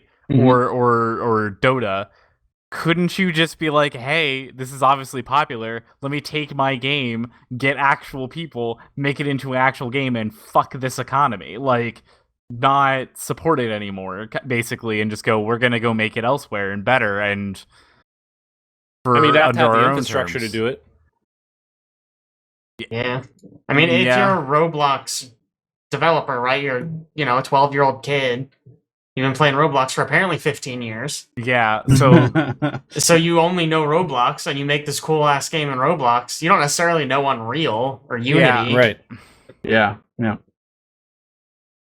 I'm sure the translation between those two... Roblox is essentially just the game engine you're building within. Yeah. Sure. Well, it's like Dreams a little bit. It is. Yeah. From what I was looking at, it does seem like it's significantly different from like a real game engine, but also like concept. You could totally take like concepts from learning Roblox development and turn it into actual game development, which seems kind of cool. But then you see all the other stuff, shit that they're doing around it, and it's like, oh, okay, because like they're all like, yeah, let's have children play together, and we're gonna teach some game development concepts, and it's gonna be like, a learning environment. And then they get valued at $41 billion off of these kids. Of these kids not being able to collect on the revenue that they have for all of their hard work. Because they're keeping like all of the money, pretty much. I mean, they sound like an awful company. I want to buy their stocks. I see no way that they don't lose money here until some law happens that says don't do this. Which, let's face it, that's not going to happen for another 2 decades. So I can get my money in and out and make some profit before that even ever fucking happens. So all right, yeah. I as a shark, I approve this. I will give them money. Shark approved. Yeah, fuck yeah. Yeah, so I just thought that was fascinating when I watched that video. So it is so crazy the percentage that they take when there's such a people are so upset. You're right. People are so upset about Steam's percentage. They're like, look at the App Store. They only take 12%. And here we have, I mean, it's upwards of 90% after everything. You exchange it back to real dollars, upwards of 90%. Crazy. That's insane. Well, I'm glad you've given us a little bit of a sight into the black box that is Roblox, because I know that none of us, I mean, we have very little idea what it is. Mm-hmm. I mean, it sounds like literally none of us have played it. Yeah. No. I was register blocked. Register blocked? That's what the kids call it. Yeah. Is that when you just go to a register and then you just act you like block a block? it, you just stand there. Yeah. No one can use this register. Super cool. Exactly. Playing closed. You have more than 10 items. Get out. Get out. Get out. Hey, let's talk about a couple things in news realm. First and foremost, PlayStation Direct. Yeah. So this happened now, I think. Yeah, an hour ago, as of time of recording. So I'm just gonna read through this news article I have up, and everyone can react and act like it's really cool. Ooh, wow. So I'm just gonna go top to bottom. I'll do it. Cool. Okay. Fast, I guess. Star Wars: Knights of the Old Republic is getting remade on PS5. Yeah. Which I love that it's getting a remake. I hate that it's going to be console exclusive. Not on PC. It will never touch PC. It's console exclusive to PS5, which is stupid. To be fair, as we'll see later on, they are porting a lot of their stuff. Okay, good. I'm excited to hear about that. Insomniac is making a Wolverine game. Insomniac, in case anyone doesn't know, those are the guys who made the Spider-Man game. Okay. So they're making a Wolverine game. There's a trailer. I haven't watched the trailer, but cool. Spider-Man was good. If they can do that with Wolverine, that'll probably be good. Yeah. I don't know how you're going to get that interesting experience that you get from Spider-Man out of a Wolverine game. It's obviously going to be different, right? You don't have Wolverine doesn't have a cool traversal thing. It's obviously going to be more of a combat thing. A melee combat thing? I don't know. Sure. And then you just ride the subway or you walk angrily everywhere. Yeah. Walk angrily everywhere. Please. Maybe it won't even be open. I mean, I don't know. I'm talking about open world, right? But it doesn't have to be open world, right? True. Because they made Ratchet and Clank, and that's kind of open world, but you just walk around. You have a spaceship, whatever. You fly between planets. Who cares? They're making a Wolverine game. Speaking of them, they're making a Spider-Man 2. That seems exciting. These guys are gonna be busy as hell, though. Yeah. Which one is coming out first? Spider-Man 2 is in 2023. Wolverine, I don't know. When you said Spider-Man 2, I originally went back to the PS2 Spider-Man 2 game. Yeah, I thought they were remaking that. Yeah, for sure. And I was like, what are you talking about? Why are they remaking Spider-Man 2? No, they're making a second Sony Marvel Spider-Man video game. Got it. This one has Venom in it. Also Miles Morales. Although he was in the first one, so whatever. But Venom's new and exciting, maybe. See, the problem I'm now going to have is when I try to refer to Spider-Man 2 video game from the GameCube PlayStation era as the seminal classic Spider-Man game, now I have to preface it with Spider-Man 2 from the GameCube. Yep. That's why they helpfully called it Sony's Marvel's Spider-Man 2. Ah, there we go. Okay. So Sony's Marvel's remember to put Disney's that in Spider-Man 2. Sony's Good point. Mm-hmm. The other day I was trying to refer to The Purge as in the first film in that series that came out, and I was trying to say, have you seen The First Purge? But there is a movie now called The First Purge. Purge. And it's very confusing. It's not great. As the recipient. Yeah, very confusing. God of War Ragnarok officially got its name, which is weird. Everyone knew it was called Ragnarok. Right. I thought they already announced that. I'm pretty sure But, they did that a while ago. Yeah, it has a title and a trailer, and I don't think there's a date on this. Didn't But see one. But yep, it's coming, y'all. Oh Lord, she coming. Oh Lord. Tiny Tina's Wonderlands is a Borderlands spinoff. It's gonna come out in March 25th next year. Is it still an FPS loot and shoot kind of thing, or is it gonna be? You know what? I'm gonna turn on the trailer. First person shooter. Yes, it looks like it's. Turn on this trailer, Jake. Cool. What? If it's anything like Borderlands 3, it's got a good I'm song sure in it'll it. be. Oh, does it? Mhm. I'll listen to it later. I'm doing a list. Project Eve. Everyone loves Project Eve. I don't know what this is. What is I'm gonna that? level with you. It's a PS5 possible exclusive. Oh, wow! Oh. I have learned less about this game since I started reading about it. You play as a character named Eve, and she makes her way through the subway in a post-apocalyptic setting. Man, this sounds really stupid. It kind of looks like a slower paced Bayonetta or something. I'll boot up the Or Devil May trailer. Cry. Just kind of scrub it's through not it. the alternate version of Wally. Wally. Who's making it? I officially don't care. So, Project Eve, it sucks. Don't buy it. Speaking of things getting ported, Uncharted, The Thief's End, and The Lost Legacy are getting ported to PC. Okay. It's coming out early next year. Wow. They're being packaged together as the Legacy of Thieves collection. Okay. This is pretty exciting because relatively recently at this point, they also ported PlayStation exclusive Days Gone. So Sony's been porting a lot of stuff. Can they port Spider-Man?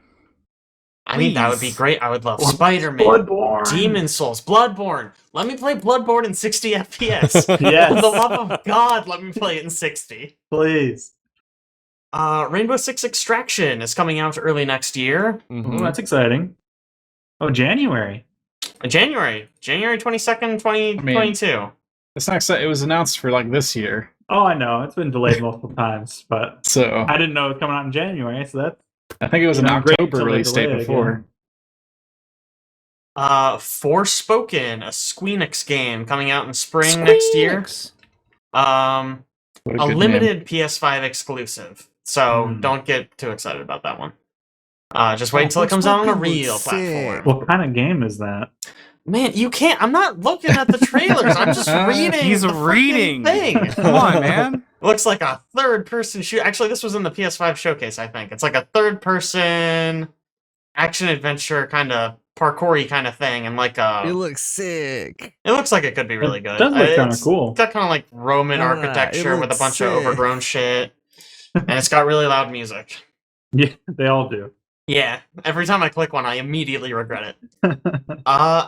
Alan Wake is getting remastered. Yeah. I think you just played that. Yeah, I know, right? I literally just played the original like a year, almost a year ago, I guess. I probably played it close to Halloween.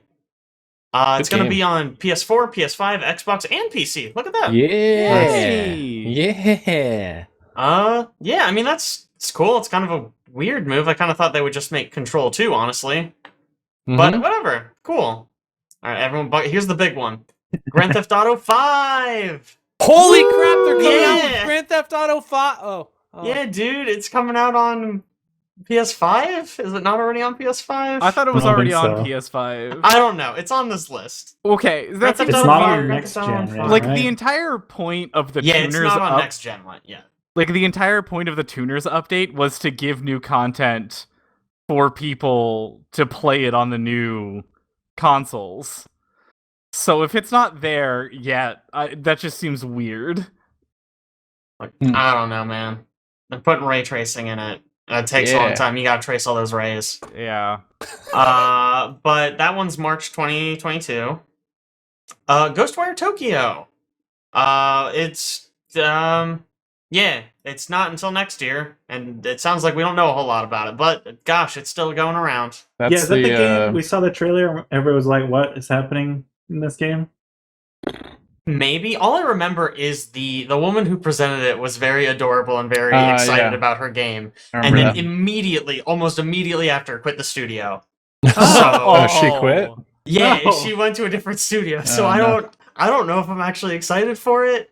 This is. I really just wanted because she made it. She seemed so fun. This is the evil within people, and also the evil within too. Oh yeah, okay. I mean, maybe it's cool. It's like you're like fighting ghosts with like a wire. Thank you. We're not friends. I'm done. Wow. There are no more games. Video games are canceled. All of them.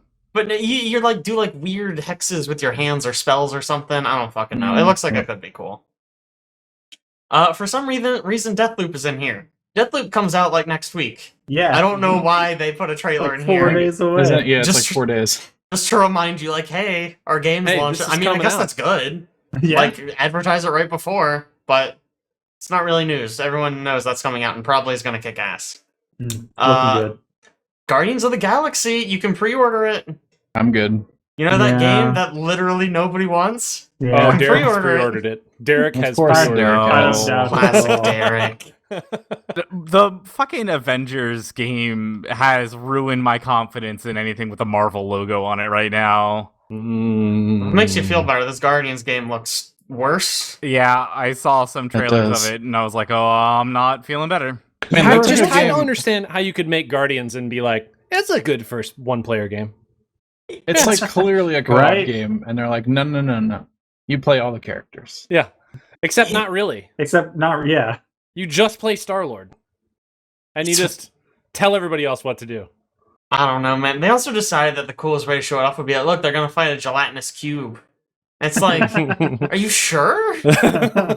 One of the characters is like a giant tree, like a talking tree. You couldn't think of a cooler enemy. That's fine. Man, okay, I'm still going. Something called Kid Amnesia Exhibition.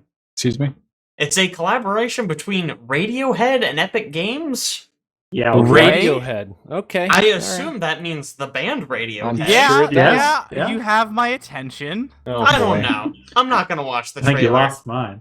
But I mean, even this list seems confused about what it is, so that's cool. Yeah, I mean, I am always about seeing like what musicians can bring to video games, and sometimes it's like really interesting and really cool, and then other times it's like, hey, Zed made some skins for Valorant. That's neat, I guess. Cool, does absolutely nothing. We've got a game called Chia. I think it's just Chia. Just Chia. It starts with a T. Maybe? I don't know. Very hard to pronounce. T-C-H-I-A. Chia. I think it's the sound of a sneeze. Maybe that's what it was. They were trying to think of a name, and they're like, yeah. And that's a good one. But yeah, it looks like a cartoony, swimmy game. I don't know. Gran Turismo 7 is coming out March 4th next year. Great. I don't care. Great. Yeah. And then, actually, we talked about this game. Vampire the Masquerade Blood Hunt is coming to PS5. Yeah. Chat's pumped. Yeah. And that's the end of my list. That's the end of the list. Oh man, what a no 10 done. Yeah, man, it really went downhill about halfway through. I just want to point out, I'm on Twitter right now, and GTA 6 is trending. Oh my god! All of the tweets are, "We're never getting GTA 6." Nice. I mean, you're not. No, with the amount of content that they've been adding into GTA 5, I can tell you confidently that GTA 6 is at least a decade away. Freaking Lord. Between that and Skyrim, it's gonna be those games forever. I mean, yeah. And I mentioned Elder Scrolls 6, huh? Elder Scrolls. Hey, first they gotta make Space Elder Scrolls 6. Yeah. Every time I see somebody being like, "Hey, where's Elder Scrolls 6 at?" I'm like, they have an entire game to release before they even start. There's one more. It's gonna be so long before that game comes out. Well, I feel like everybody saw that one like E3 thing that just said Elder Scrolls 6. Yeah, it was just like a pan of like a really nice looking mountain range. Yep, and they were like, "That's it," and I was like, "That's not making a game, so though." Cool. Yeah, like that's just. It's because people are already wanting them to announce it for years before that. Yeah. What? Yeah. So And they're like, I mean, all what? right. They don't have phones? They just... I'm like, fine, guys. It's really Oh, weird. It's a no. really weird turn for Bethesda. I think it probably had to do with Fallout 76 being a failure. Like Yeah. a lot of their announcements were always like announced and then like Immediately that fall released. they released. Yeah. I definitely think they were expecting Fallout 76 to be way bigger and for it to also be a large cash cow, which it And for it hasn't to been. like carry them for the I next few think years. I think they were ready for it to be like a Fortnite-esque, constantly support it, get a bunch of money. But it turns out nobody wanted it. Yeah, that's true. Let's talk about one other game too in News World, and that's Respawn's Titanfall 2, which has not had a Before we fun get to time that- recently. What? Oh, Before we get to that, I need to go back to me being on Twitter. Okay. I don't know why I came across this, but does everybody remember Blue's Clues? Oh, Yeah. God. Oh yeah, Of course. Yeah, dude, this video is amazing. It's pretty Okay, so all I have information of, and no one can branch off of this, is it's 25 years later, and the original Steve is back. Mm-hmm. Oh. Wasn't he like fired for doing not great things with kids or something? No. Oh, what? I thought I that was thought determined as a rumor and also defamation and false. Yeah. Yeah. Okay. That's Believe what I that always on the had heard. podcast. That's crimes. He's fine. And yeah, like that he just like released a video of him just like, I don't know, just being real. He's like, hey, we started out with clues and now we've gotten mortgages and college debts. And I was just like, this man speaks truth. I agree with everything that he says. It hits you in the feels of him talking about like the 25-year gap of it. And I was like, yeah. It's weird.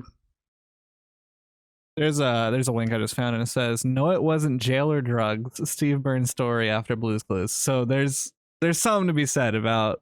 There's a ton of rumors of why he wasn't on the show anymore. Yeah. Speaking of 25-year gaps, this is totally random, but you should look up Paul Rudd and like him in Clueless versus now. Man didn't age. I saw a bunch of stuff about how Paul Rudd doesn't age. He's There's like pictures of him looking identical 25 years later. Well, actually, I know one of his secrets because I looked up a thing about how like he said like he's like, "Oh, what's your secret of like why you don't age?" And he's like, "Oh, I use moisturizer on my face every morning." And ever since I saw that interview, I use moisturizer on my face every morning because God damn it, I am going to live forever like Paul Rudd is. Here's what you don't know. Paul Rudd, he's got a finger in the moisturizer game. Yeah. Oh. He just tricks you into buying all this moisturizer. Big moisturizer right there. Mm-hmm. Oh yeah, it's all conspiracy. It goes all the way to the top. All right, so we go on to Titanfall. Okay. Yeah, so there's been some weird stuff going in around Respawn lately. At one point, Apex was actually hacked for a little bit, and all you could see on the page was savetitanfall.com, like as soon as you open the game. And then Titanfall 2 is just like been just corrupted by cheaters and hackers and etc. And so there's been a ton of stuff. Even Titanfall 1 also had like the whole hack go on and like save Titanfall 2.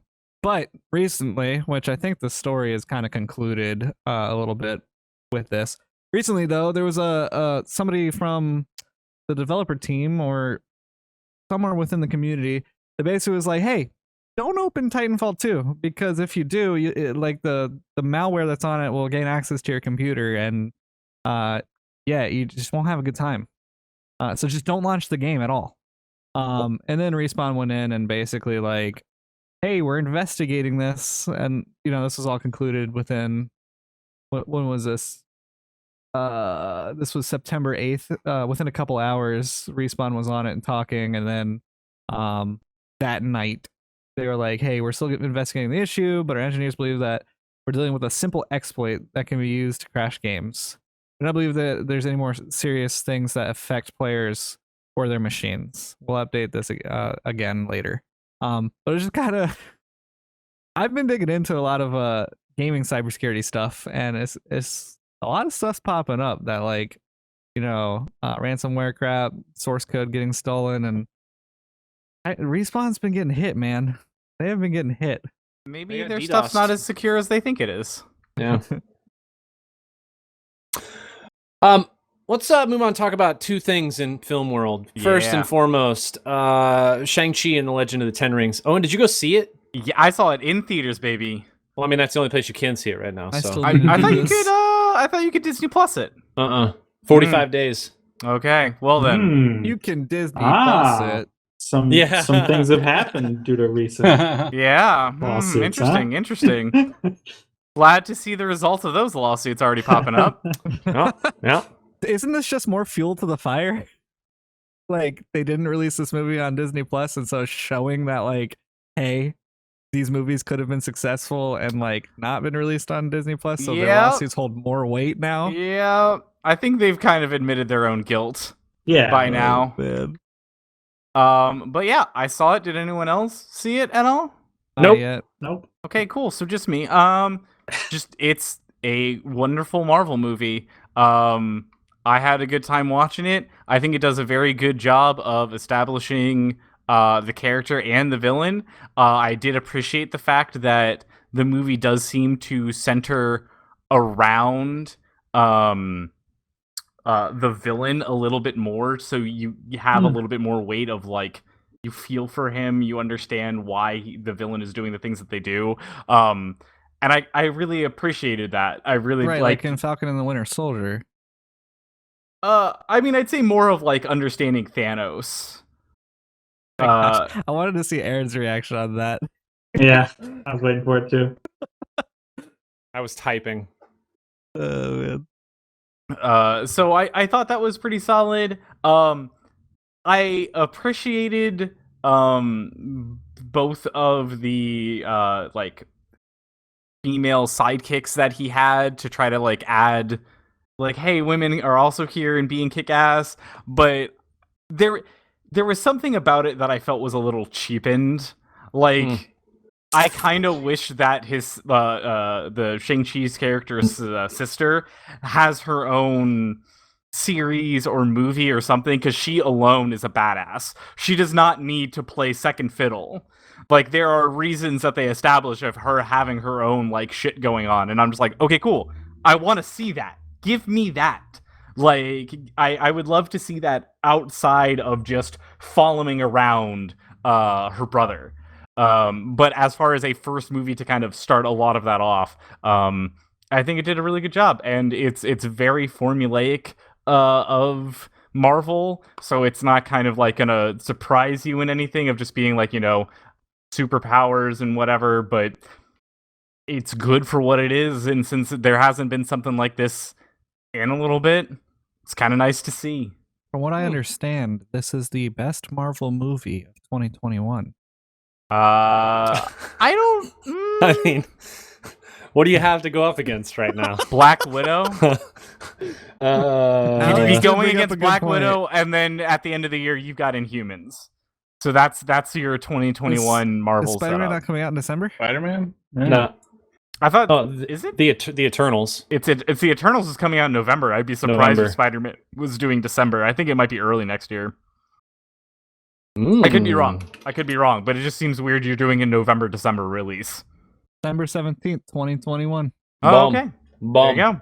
Yeah, because when I admit, because, like, the trailers were basically, like, coming on for Shang-Chi, and they're like, this is the best Marvel movie of 2021, and I was, like, thinking, what? I actually thought, what other Marvel movie was there? And then somebody said Black Widow, I was like, oh, that's forgettable. Yeah. Unfortunately, yeah. Sad. As Sad. Haven't even watched it interesting and as fun as Black Widow was. It's a good movie, Caleb. It's just not something that you think back on, and it's like Iron Man, for instance. You think back on Iron Man, you're like, Iron Man, yeah. But, like, Black Widow should have been wedged in between where the story flowed better. Yeah. Right. Okay, let me give you a better example, all right? If you took Thor Ragnarok and you released it this year, it would have been incredible. You don't even need it in the middle of the timeline. It's fine. Gotcha. I mean, it would have been a great movie, but because I think Black Widow, it's not like a superhero, superpowers, like, fantastical adventure. It's just kind of like, here's one of, like, Earth's heroes going through a struggle of one of her personal stories, and it's just kind of shoved in after this giant arc. I think that it's a very well done thriller movie, but it is not a superhero movie. Yeah. like I think that's kind of the best way to describe Black Widow in that, whereas Shang-Chi is very much a superhero movie. There are powers at play. And the story's told well, like pieces all fit together, you know what's going on the whole time. Because let me tell you about something. Let's just change gears here real quick and talk about something where literally nothing is connected and nobody has any idea what's going on. All right. Alex, Caleb, and I haven't decided. We already watched it all. We watched all of the rebuild of Evangelion, which is the retelling of Neon Genesis Evangelion, which is a four movies. Let me just read you these titles real quick. It's Evangelion 1.0, You Are Not Alone. Evangelion 2.0, You Cannot Advance. Evangelion 3.0, You Cannot Redo. And Evangelion 3.0 plus 1.0, Thrice Upon a Time. That's good. Is that the direct-to-DVD sequel? Yeah. The fourth movie, they were like 4.0. Nah, that doesn't sound right. 3.0 plus 3.0 plus 1.0. Yeah, there you go. And then Thrice Upon a Time. Because we got to throw 3 back in there. I still don't know what happened in these movies. No idea. I mean, very little idea what happened in these movies. Alex, what was the title of the YouTube video you stumbled upon the other night? The 37 timelines of Evangelion explained or something like that. Wow. Excuse me? Which, if you watch like the first 6 minutes of that video, these 4 movies make a lot more sense, I think.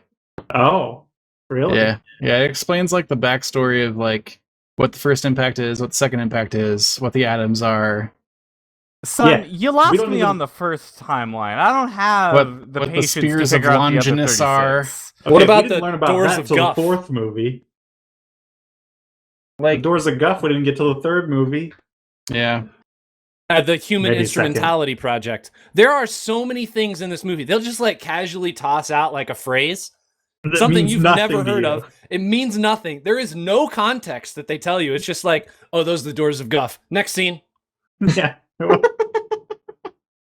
This is SEAL. We're part of the Human Instrumentality Project. Next scene. All right. In the EVA universe, there's like a being called the Far or something like that. That's like essentially God, and it creates everything. Right? It creates the seeds of life, which are Adam and Lilith. I forget which one. And then Lilith, I think. It sends those out across the galaxy, right? And they become seeds that implant themselves in different worlds and spawn life. So like Lilith hits Earth, and spawns humanity. Oh, also the other thing is like one of them, like Lilith creates fixed like life forms, which are basically like humans are fixed life forms. And then Adam creates life forms that are like that can like change at will or something, which are basically like the Evangelion life forms, like the angels. Yeah. And so Lilith hits Earth. Is that the first impact when she hits Earth? I think that's the 0th impact. I don't think so, unless it was. I don't remember. I think it was. Wow. I think the first impact. You can't even keep this straight. No, I can't. It's still so confusing. But like the point of the thing is like Lilith shows up on Earth, creates humanity, but then Adam somehow also shows up on Earth, and they're not supposed to be together ever because it's bad. Which is why you have the Spears of Longinus, which keep them apart, except for Lilith. When I think it was the first impact when she hit Earth, because I think the Spear of Longinus that she had got destroyed in the first impact. So when Adam showed up and he had a spear, there was an imbalance which caused the second impact to happen and almost wipe out all of humanity. I will have you know, up until that point, we're talking about like, I don't know, 45 minutes into the first movie. Oh, that's all before the first movie. Yeah, none of that. Well, the second impact is like, I mean, in the middle of it. I don't know. Caleb made a good point. We finished the last movie, and he's like, I don't know how anyone could write this because there's just it good, captivating, entertaining? It's pretty. Caleb, it's pretty the answer good. is drugs. Visually, some of the coolest looking like monsters I've ever seen. Yeah, the angels are really cool. They're crazy looking. They're not even in the fourth Have you movie. watched the Giguk video yet? No. Okay. Well, he argues that knowing the plot doesn't matter. Wow. It's about the emotional journey. Nope. Okay. Well, when your main character is quite possibly the worst protagonist in existence, it makes me a lot less emotionally invested. If you're arguing that plot doesn't matter and it's about what you feel, congratulations. Fallout 76 is a great game because it has no plot and it makes you feel a lot of fucking rage. Oh, and you have come so far. I just want you to know. Either. Well, the other thing is, like, the creator of the series, Anno, has at some point confirmed that the Eva storyline is like something that repeats. So a lot of times throughout the series or the movies or whatever, apparently the world resets or something, which is where you get a bunch of timelines. How many whiteboards Also, do they like have? apparently, like the original series is actually directly in the same timeline as the movies that we watched, except for the movies that we watched just take place after the original series because it's after the universe is reset. But it's all the same timeline that together. But at the end of the fourth movie, there's like a world reset that feels different. Right. Yes. So this is the end of all of Evangelion, which is the point of the last movie and the tagline, which is they finally. They make. But there was an end of Evangelion movie. That wasn't movie. That's not the end of it. That's the end of it. It's called the end of Evangelion, but it's not the end. This is finally the point where, like, because apparently a lot of like the end of Evangelion, like, there's a scene where Shinji like chokes Asuka out, and there's like a bunch of unhappy like a lot of the endings for the series have unhappy endings for the characters. This is the first time that they've had like happy or semi-happy endings for all the characters at the end. I don't know. The one with Shinji getting laid by everybody was pretty happy. Shinji has like become a happy person that is like confident in himself at the end of it, which doesn't usually happen. Man, that was quite a turnaround. Yeah. The weirdest part though, you get to the very end of this, and it's like, because the way that the end of the movie happens and they destroy all of the, I guess, do they technically destroy all of the angels? Kind of reset them? He removes I don't really know. Like, his goal is to remove all of Eva's from the universe, from reality. So, as a part of doing that, like, reality just starts to like disappear. It goes from being like this colorized animation to just drawings that aren't even complete, no color, like some amount of animation, and then all of a sudden it like what's her face comes back in and like stops it, like evens it out, and then you just see them on at like a train station. They're just standing there, and the camera pans, and it's just literally real life footage of a real place. What? Like, as in, for like that a second, has become the universe. They like overlay animation on top of live action footage for like a second, and then pan out and turn, and then it's just live action footage. The intent being that they have left the imaginary universe and have melded into actual fourth wall breaking reality. I mean, Alex, what you're telling me is that the intent was to not tell everybody that's watching the hentais that they can actually achieve any of these women, because I'm pretty sure that's what the intent is. I'm pretty sure that's exactly what they were doing, of just being like, hey, we're breaking the fourth wall, so maybe you can find one of these women in real life. Yeah, I don't know, dude. Also, Kaoru, another character in the series, it is hinted that he retains memories from every loop and remembers everything that's happened from all the different iterations of Eva.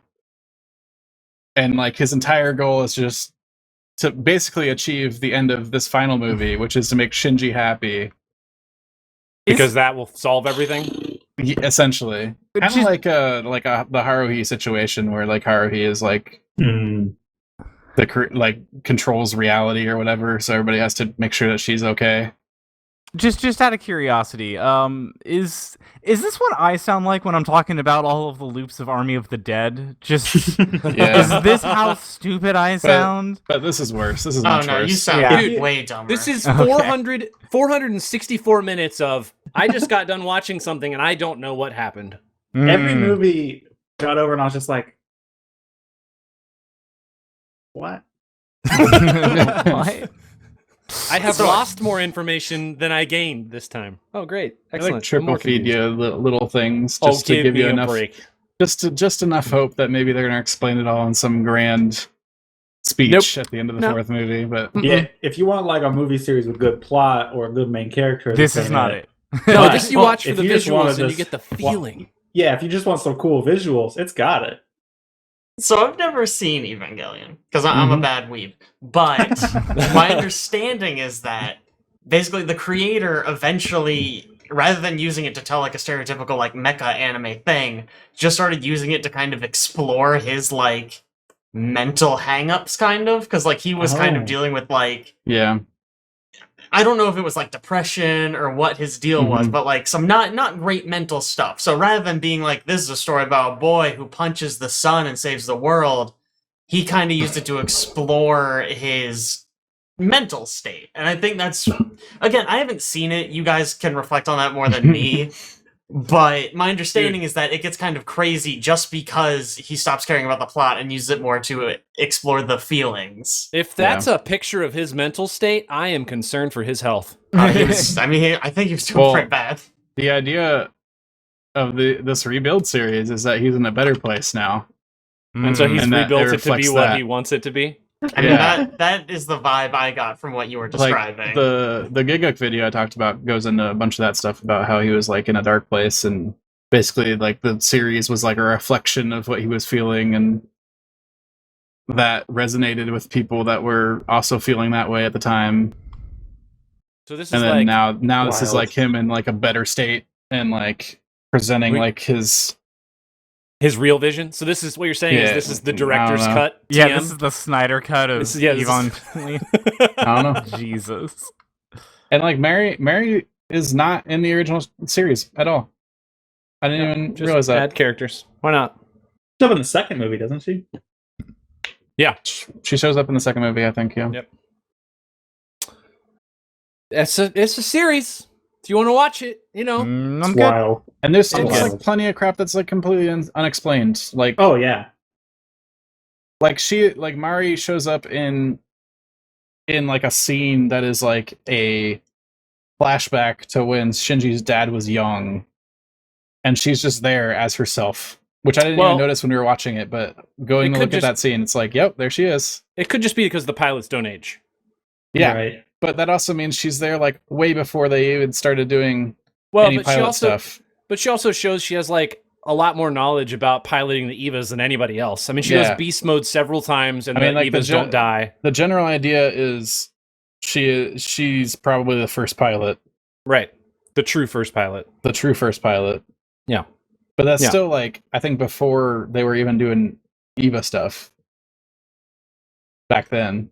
Because like Shinji's mom hadn't died yet, so Nerve didn't exist. Freaking! Oh, that's the other thing. Oh man, yeah. The number of organizations in this show. Woo! Buckle up, Nerve, Seal. Every movie starts with a new organization suddenly popping up. It's like, oh, here's the new one they work for now. Wheelie or whatever. Wheel. And then what's the one that popped up in the fourth one? Like Credit with a K. Credit. Yeah, Credit with a K. Credit. Yeah. I really like that. It's very cool. It starts with a K. That's right. That's right.